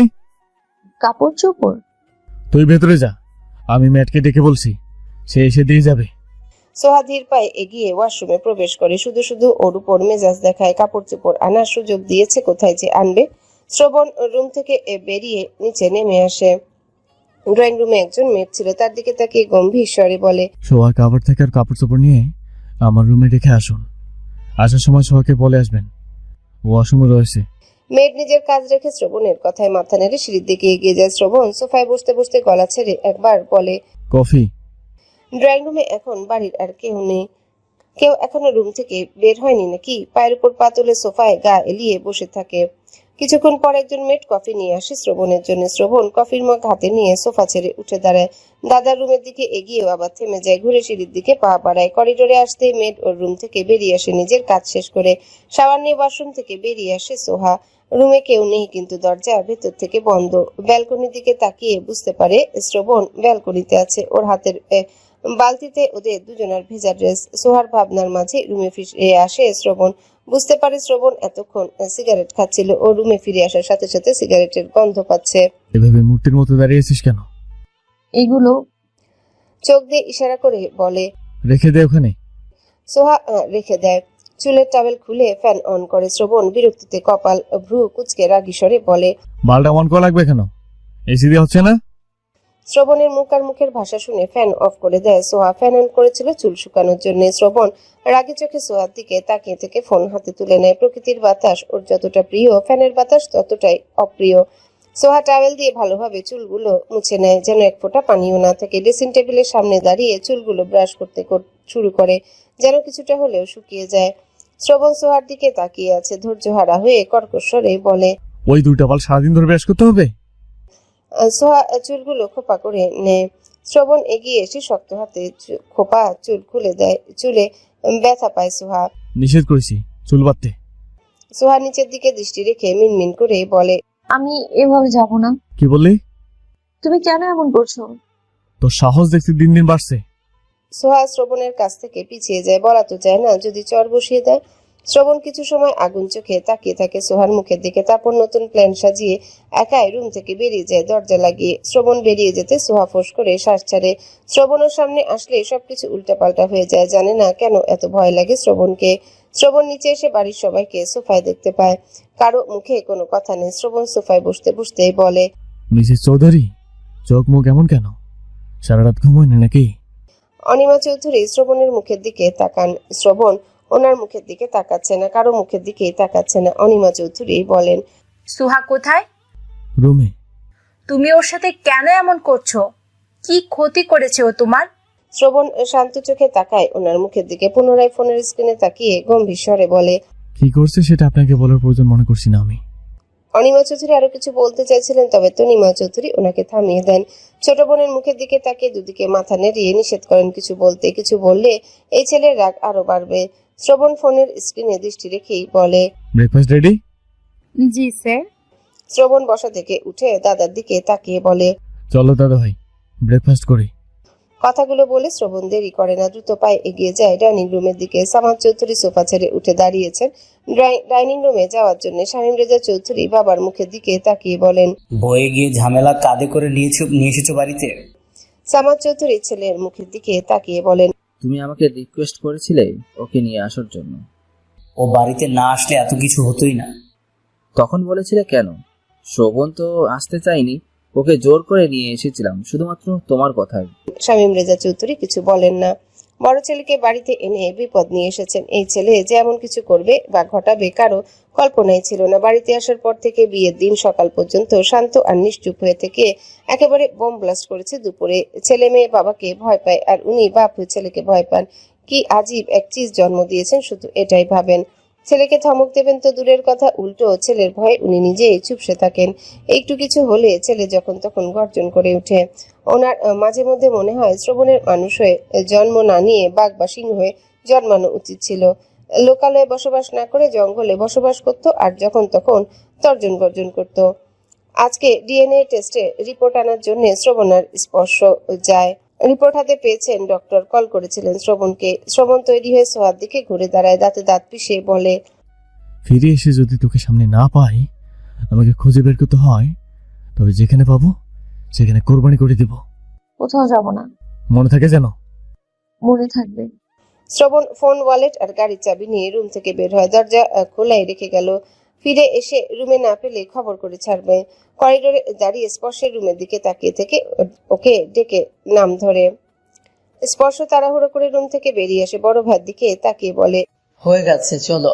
শ্রবণ উল্টো ফিরে হাঁটা ধরে। পেছন পেছন আগায় স্পর্শ। গত দিনগুলোতে স্পর্শ বাড়ির কাউকে আর কোনো প্রশ্ন করেনি। ডিএনএ টেস্টের রিপোর্টের জন্য অপেক্ষা করেছে। এই কয়েকদিন বাড়ির সকলের অদ্ভুত সব আচরণ খেয়াল করেছে। ওর ভীষণ টেনশন হচ্ছে এই রিপোর্টে কি আসবে, কোনটা সত্যি আর কোনটা মিথ্যা। সত্যি কি বাড়ির ছেলে নাকি না। নিচে নেমে আসতে বাড়ির বাকি সকলের সাথে দেখা হয়। শ্রবণের বাবার দিকে তাকিয়ে ভিলেনি একটা হাসি দিয়ে বাইরের দিকে আগায়। হাসি দেখে শামীম রেজা চৌধুরীর গলা শুকিয়ে গেছে। টেনশনে দরদর করে ঘামছেন। কোন দুঃখে ছেলেকে বাড়িতে এনেছিলেন, আসতে রাজি হয়নি, না আসতো। বাইরে এসে নিজের গাড়িতে উঠে শ্রবণ ওর পাশের সিটে বসে স্পর্শ শ্রবণের মুখের দিকে তাকিয়ে দেখে শ্রবণের চোখে মুখে আজ অদ্ভুত এক হাসি ফুটে আছে। স্পর্শের দিকে একবার তাকিয়ে গাড়ি স্টার্ট দেয়। স্পর্শের বুক কাঁপতে শুরু করেছে টেনশনে, ওরও ঘাম ছুটে গেছে। শ্রবণ এসির টেম্পারেচার কমিয়ে দিয়ে বলে, এখন এত ঘামছে কেন? রিপোর্ট হাতে পেলে তো তাহলে অজ্ঞান হয়ে যাবে। হসপিটালে এসে পৌঁছায় দুই ভাই। স্পর্শের চেহারা কেমন ফ্যাকাশে হয়ে গেছে। একটু পরপর শুধু বড় ভাইয়ের মুখের দিকে তাকাচ্ছে, শ্রবণকে স্বাভাবিক দেখাচ্ছে। গাড়ি পার্কিং করে দুজন ভেতরের দিকে আগায়। স্পর্শের হার্টবিট বেড়ে যাচ্ছে আগের তুলনায়। যত আগাচ্ছে তত অস্থিরতা বাড়ছে, ভয় করছে। দেখতে দেখতে দুজন ডক্টরের কেবিনে প্রবেশ করে। দুজন বসে দুই চেয়ারে। শ্রবণ ডক্টরের দিকে তাকিয়ে বলে, ডক্টর নিজের চশমা ঠিক করে রিপোর্ট হাতে তুলে নেন। উনি ওদের দুজনার অপেক্ষাতেই ছিলেন এতক্ষণ। রিপোর্টের উপর আরো একবার নজর বুলিয়ে আবারও দুজনের দিকে তাকিয়ে বলেন, স্যাম্পল ম্যাচ করে গেছে। ডক্টরের কথা শুনে শ্রবণ শক, কিন্তু স্পর্শের মুখে হাসি ফুটে উঠেছে। শ্রবণ নিজেকে ধাতস্থ করে বলে, ফেক রিপোর্ট বানানোর জন্য কত টাকা খেয়েছেন? শ্রবণকে রেগে যেতে দেখে ডক্টর শান্ত কণ্ঠে বলেন, মিস্টার শ্রবণ, আপনি শান্ত হন আগে। এটা কোনো ফেক রিপোর্ট নয়, এটা অরিজিনাল। সকালেই ল্যাব থেকে পাঠানো হয়েছে এটা। মিস্টার স্পর্শ আর মিস্টার শামীম রেজার চৌধুরীর ডিএনএ 99.99% মিলে গেছে। আপনার ডিএনএ ও 99.99% মিলে গেছে মিস্টার শামীম রেজা চৌধুরীর সাথে। শ্রবণ শক্ত হয়ে বসা থেকে উঠে দাঁড়ায় তড়িৎ গতিতে। ওর মাথায় যেন আকাশ ভেঙে পড়েছে, পায়ের নিচের মাটি যেন সরে গেছে। নিজের কানকেও বিশ্বাস করতে পারছে না। নিশ্চয়ই এই রিপোর্ট মিথ্যে। শামীম রেজা চৌধুরী টাকা খাইয়ে রিপোর্ট চেঞ্জ করিয়েছে। হ্যাঁ, এটাই হয়েছে। স্পর্শ বসা থেকে উঠে একাকার সমখুশি নিয়ে বড় ভাইয়ের গলা শক্ত করে জড়িয়ে ধরে। শ্রবণ স্থির হয়ে দাঁড়িয়ে আছে। স্পর্শ খুশি মনে বলে, দেখলে তো, তুমি আমার ভাই। তোমার ধারণা আজ ভুল প্রমাণ হয়ে গেছে ভাইয়া। শ্রবণ ডক্টরের দিকে তাকিয়ে আছে। মনে হচ্ছে চোখ দিয়ে ডক্টরকে ভরসা করে দিবে। রিপোর্ট নেওয়ার জন্য হাত বাড়ায় ডক্টরের দিকে। ডক্টর রিপোর্ট ওর হাতে দিয়ে দেন। স্পর্শ এখনো ওকে জড়িয়ে ধরে দাঁড়িয়ে আছে। ওর আনন্দ ধরছে না এখন। চিৎকার করে সারা দুনিয়াকে জানাতে ইচ্ছে করছে শ্রবণ চৌধুরী ওর বড় ভাই, সত্যি ওর বড় ভাই। শ্রবণ নিজে রিপোর্টের উপর নজর বোলায়। রেজাল্ট দেখে ওর মাথা ঘুরে যাচ্ছে। রাগে পুরো শরীর থরথর করে কাঁপতে শুরু করেছে। মস্তিষ্কে আগুন ধরে গেছে। পুরো দুনিয়ায় আগুন ধরিয়ে দিতে ইচ্ছা করছে। রোবোটিক সুরে বলে, স্পর্শ ছাড়ো আমাকে। স্পর্শ এতক্ষণ ভাবনায় তলিয়েছিল। বড় ভাইয়ের কথায় ভাবনায় ছেদ পড়েছে। ছেড়ে দাঁড়াতে শ্রবণ ওর এক হাত মুঠো করে ধরে ধূপধাপ পা ফেলে কেবিন থেকে বেরিয়ে বাইরের দিকে হাঁটা শুরু করে। স্পর্শ কিছু বুঝতে না পেরে ভাইয়ের সাথে সাথে আগাচ্ছে। শ্রবণ এমন রেগে আছে কেন? গাড়িতে উঠে ড্রাইভিং সিটে বসে শ্রবণ, পাশে উঠে বসে স্পর্শ। পার্কিং থেকে গাড়ি বের করে বাড়ির দিকে ছুটে গেল। গতি দেখে স্পর্শ ভয় পেয়ে যায়। বড় ভাইকে সাবধান করে বলে, ভাইয়া গতি কমাও, অ্যাক্সিডেন্ট হয়ে যাবে, ট্রাফিক পুলিশ ধরবে। শ্রবণ শোনে না কিছু। আগের চেয়ে গতি আরো বাড়িয়ে দেয়। স্পর্শ ভয় ভয়ে বড় ভাইয়ের মুখের দিকে তাকিয়ে আছে। অ্যাক্সিডেন্ট হয়ে গেলে কি হবে? অল্প সময়ের মধ্যেই বাড়ির গেট পেরিয়ে ভেতরে প্রবেশ করে শ্রবণের গাড়ি। স্পর্শের মনে হচ্ছে গাড়িতে নয়, বুলেট ট্রেনে চড়ে বাড়িতে আসলো। ওর বুকের ভেতর জোরে জোরে শব্দ হচ্ছে। শ্রবণ গাড়ি থেকে নেমে দাঁড়ায়। এক হাতে রিপোর্ট, অন্য হাতে মুঠো করে ধরে স্পর্শের এক হাত পুনরায় টেনে নিয়ে যেতে থাকে ভেতরের দিকে। ওর আচরণে বিস্ময়ে বিমর স্পর্শ। শ্রবণ এমন করছে কেন? ও যে শ্রবণের ভাই। শ্রবণ কি এটা মানতে পারছে না? ড্রয়িং রুমে উপস্থিত সবাই দুই ভাইকে ফিরে আসতে দেখে সোফা ছেড়ে উঠে দাঁড়ায় সবাই। বড় ছেলের চেহারা আর অভিব্যক্তি দেখে সব বুঝতে পেরে যান শামীম রেজা চৌধুরী। ছেলের দিকে তাকিয়ে শুকনো ঢোক গিলে নেন। আজ শ্রবণ নিজে ব্লাস্ট হবে, নয়তো ওনাকে করবে। তনিমা চৌধুরী আতঙ্কিত হয়ে তাকিয়ে আছেন দুই ভাইয়ের দিকে। শ্রবণ সোজা এসে ওর বাবার সামনে দাঁড়ায়। স্পর্শকে দাঁড় করায় বাবার পাশে। কয়েক পা পিছিয়ে দুজনের দিকে তাকিয়ে থাকে এক দৃষ্টে। রাগে ফেটে পড়ে ভয়ঙ্কর রকমের চিৎকার করে স্পর্শের দিকে আঙ্গুল তুলে বলে, ও জারস। ওর এমন কথায় বাড়ির সবাই শক। স্পর্শ তো বড় বড় চোখ করে তাকিয়ে আছে বড় ভাইয়ের দিকে। ওকে জারজ বলছে? ও জারজ? সামাদ চৌধুরী বিস্মিত হয়ে বললেন, এসে তুমি কি বলছো দাদু ভাই? শ্রবণ দাদার দিকে তাকে আগের মতো চিৎকার করে বলে, আমি ঠিকই বলেছি, ও জারস সন্তান। শামীম রেজার সাথেও ওর ডিএনএ ম্যাচ করে গেছে, আমারও সাথে ম্যাচ করেছে। দুজনের মা আলাদা হলেও বাবা একজন হয় কি করে? এই জানোয়ার আমার আমার বেঁচে থাকতেই ও ওই নষ্ট মহিলার সাথে বেবিচারে লিপ্ত হয়ে স্পর্শকে জন্ম দিয়েছিল। তাহলে এর মানে কি দাঁড়ায়? স্পর্শ নিশ্চয়ই জারস। স্পর্শের মাথায় আকাশ ভেঙে পড়ে। বিস্ফোরণ ঘটলো যেন মস্তিষ্কে। সব খুশি পুরোপুরি গায়েব হয়ে গেছে। শ্রবণ বাবার দিকে তাকিয়ে আগের মতোই চিৎকার করে বলে, তুই নিজের জারস ছেলেকে বাড়ির সকলের সামনে সৎ ছেলে ভেবে পরিচয় করে দিয়েছিস। ভেবেছিস কেউ কোনোদিন কিছু জানতে পারবে না? বারবার জারদ শব্দটা শুনে শামীম রেজা চৌধুরী চিৎকার করে বলেন, স্পর্শ জারজ নয়, ও অবৈধ নয়, ও আমার ছেলে, আমার বৈধ সন্তান। ওর মাকে আমি অনেক আগেই বিয়ে করেছিলাম। সবকিছুই বুঝে ওঠার আগে শ্রবণ হাতের রিপোর্ট ফেলে ওর বাবার গলা চেপে ধরে ভয়ঙ্কর রকমের আক্রোশ নিয়ে। ওর হঠাৎ আগ্রাসী আক্রমণে শামীম রেজা চৌধুরী কিছুই করতে পারেন না। বাবাকে ফ্লোরে ফেলে বুকের উপর চড়ে বসে গলা চেপে ধরেছে শ্রবণ। আর কতক্ষণ এভাবে থাকলে মেরেই ফেলবে। সিয়াম, স্পর্শ আর শাহিন রেজা চৌধুরী শ্রবণকে টেনে সরিয়ে নিয়ে আসার চেষ্টা করে। অনেক টানাটানির পর কোন রকমে উপর থেকে সরিয়ে নিয়ে আসে। শামীম রেজা চৌধুরী নিজের গলা চেপে ধরে কুকুক করে কাশতে শুরু করেছেন। শ্রবণ তিনজনের কাছ থেকে ছোটার জন্য ছটফট করছে আর হুঙ্কার ছাড়ছে। বাবার দিকে তাকিয়ে গর্জন করে বলে, কুত্তার বাচ্চা, তুই আমার আম্মুকে ঠকেছিস। তোকে আমি খুন করে ফেলবো। আমার আম্মু স্ট্রোক করে মারা যায়নি। তুই খুন করেছিস নিজের রাস্তা ক্লিয়ার করার জন্য। লাফালাফি করতে করতে তিনজনের কাছ থেকে নিজেকে ছাড়িয়ে নেয় শ্রবণ। আগ্রাসী ভাবে ছুটে গিয়ে বাবার মুখ বরাবর ঘুষি বসিয়ে দেয়। পুনরায় গলা চেপে ধরে বলে, আজকে তোকে আমি খুন করে ফাঁসিতে ঝুলবো। শ্রবণকে আবারও শামীম রেজা চৌধুরীর উপর থেকে টেনে সরিয়ে আনা হয়। শ্রবণের রাগ আকাশ ছোঁয়া হয়ে গেছে। ওকে তিনজন মিলেও আটকে রাখতে হিমশিম খেয়ে যাচ্ছে। শরীরে দানবীয় শক্তি ভর করেছে ওর। গর্জনে যেন পুরো বাড়ি কেঁপে কেঁপে। সোহা রুম থেকে বেরিয়ে এসেছে শ্রবণের গর্জন শুনে। ড্রয়িং রুমের অবস্থা দেখে ভয়ে দূরে দাঁড়িয়ে আছে। শ্রবণ বাবার দিকে তাকিয়ে ছোটাছুটি করতে করতে বলে, ছাড়ো আমাকে, আমি আজ ওকে খুন করে ফেলবো। ও আমার আম্মুকে খুন করেছে, আমার বোনকে খুন করেছে, আমি ওকে খুন করে ফেলবো। আমি তোমার আম্মুকে খুন করিনি, ও স্ট্রোক করে মারা গেছে। তুই মিথ্যা বলছিস জানোয়ার। তোমার আম্মু যেদিন স্ট্রোক করে মারা গেছে সেদিন আমি বাড়িতে ছিলাম। বাড়িতে না থাকলে ওকে মারলাম কিভাবে? শ্রবণ নিজেকে শান্ত করে ঘাড় কাত করে অনিমা চৌধুরীর দিকে তাকায়। ওর তাকানো দেখে অনিমা চৌধুরীর কলিজা শুকিয়ে কাঠ। শুকনো ঢোক গিলে সকলের দিকে নজর বুলায়। শ্রবণ পুনরায় পাগলের মতো ছুটাছুটি করতে করতে বলে, কুত্তার বাচ্চা, তুই মেরেছিস আমার আম্মুকে নিজের বোনের রাস্তা ক্লিয়ার করার জন্য। ওই দিন তুই বাড়িতে ছিলি, আমার আম্মুর সাথে ঝগড়া করেছিলি। আজকে তোকে আমার হাত থেকে কেউ বাঁচাতে পারবে না। তোরা ছাড় আমাকে, নয়তো তোদেরও চিন্তা দাফন করবো। গড়গড় করে কথাগুলো বলে একটু থেমে শ্বাস টেনে নেয়। পুনরায় বলে, তুই আমার বোনকে ইচ্ছা করে মেরেছিলি, শুধু মারতে পারিস না আমাকে। বাড়ির সবাই অনিমা চৌধুরীর দিকে তাকিয়ে আছে। অনিমা চৌধুরী নিজেকে নির্দোষ প্রমাণ করার জন্য বলে, আমি ভাবিকে খুন করিনি, উনি স্ট্রোক করে মারা গেছেন। আমি ইচ্ছে করে তোমার বোন সাফাকে মারিনি, ওটা একটা অ্যাক্সিডেন্ট ছিল। ওর গলায় খাবার আটকে শ্বাসনালীতে চলে যাবে আমি বুঝতে পারিনি। কুত্তার বাচ্চা, কেন বুঝতে পারিসনি? 1.5 মাসের একটা বাচ্চাকে তুই কি খাইতে গেছিলি যে গলায় আটকে শ্বাসনালীতে চলে গিয়েছিল আর মৃত্যু হলো? খাবারের মধ্যে বিষ মিশিয়েছিলি, তাই না? আজকে তোকেও বিষ খাওয়াবো আমি। তিনজনের কাছ থেকে আগ্রাসী ভাবে ছুটে গিয়ে অনিমা চৌধুরীর গলা চেপে ধরে। হাতের চাপ এতই বেশি যে অনিমা চৌধুরীর চোখ দুটো সাথে সাথে উল্টে গেছে। বাড়ির কেউই বুঝতে পারছে না এই শ্রবণকে কিভাবে শান্ত করবে। যা শুরু করেছে সত্যি সত্যি কাউকে না কাউকে খুন করেই ফেলবে।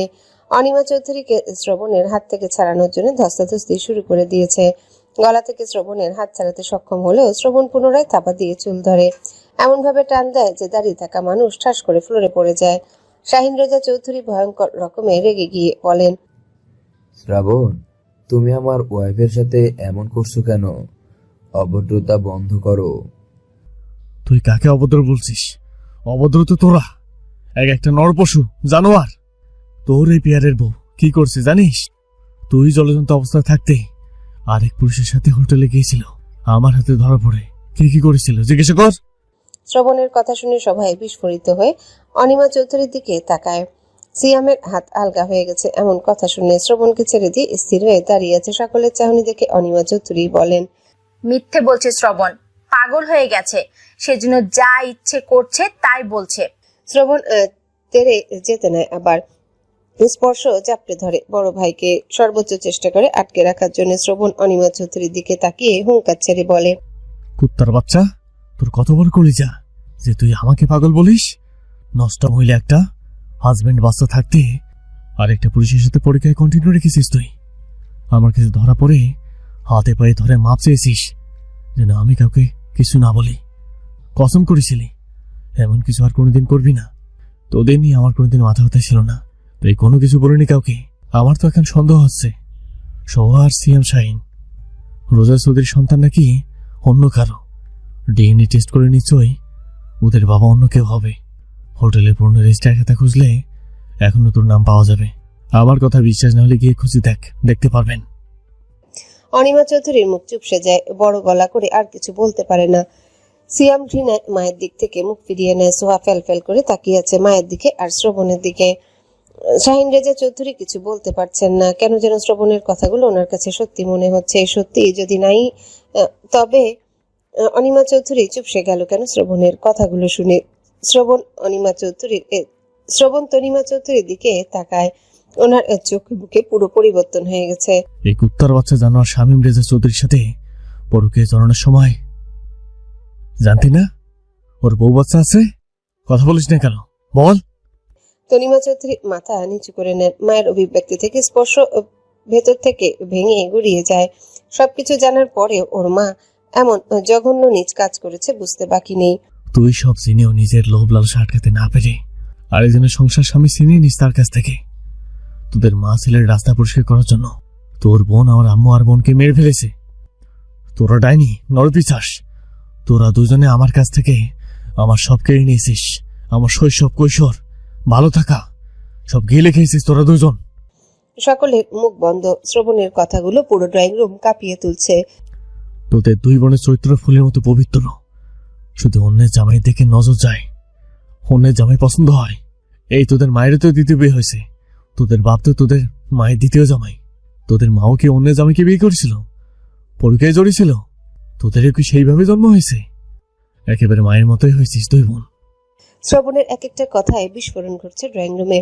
শামীম রেজা চৌধুরীর দিকে তাকিয়ে ভয়ঙ্কর রকমের আক্রোশ নিয়ে বলে, তুই জানতিস না তুই ছাড়া আমার আম্মুর আর কেউ নেই? এই বাড়ি ছাড়া আমার আম্মুর যাওয়ার জায়গা নেই। জানতি না কিছু? তুই কিভাবে পারলি আমার আম্মুর সাথে বিশ্বাসঘাতকতা করতে? তুই কিভাবে ঠকালি আমার আম্মুকে? আমার আম্মুর রূপ সৌন্দর্য কম ছিল? আমার আম্মুর রূপের কাছে এই তনিমাতা কিছুই না। ও আমার আম্মুর নখের যোগ্য না।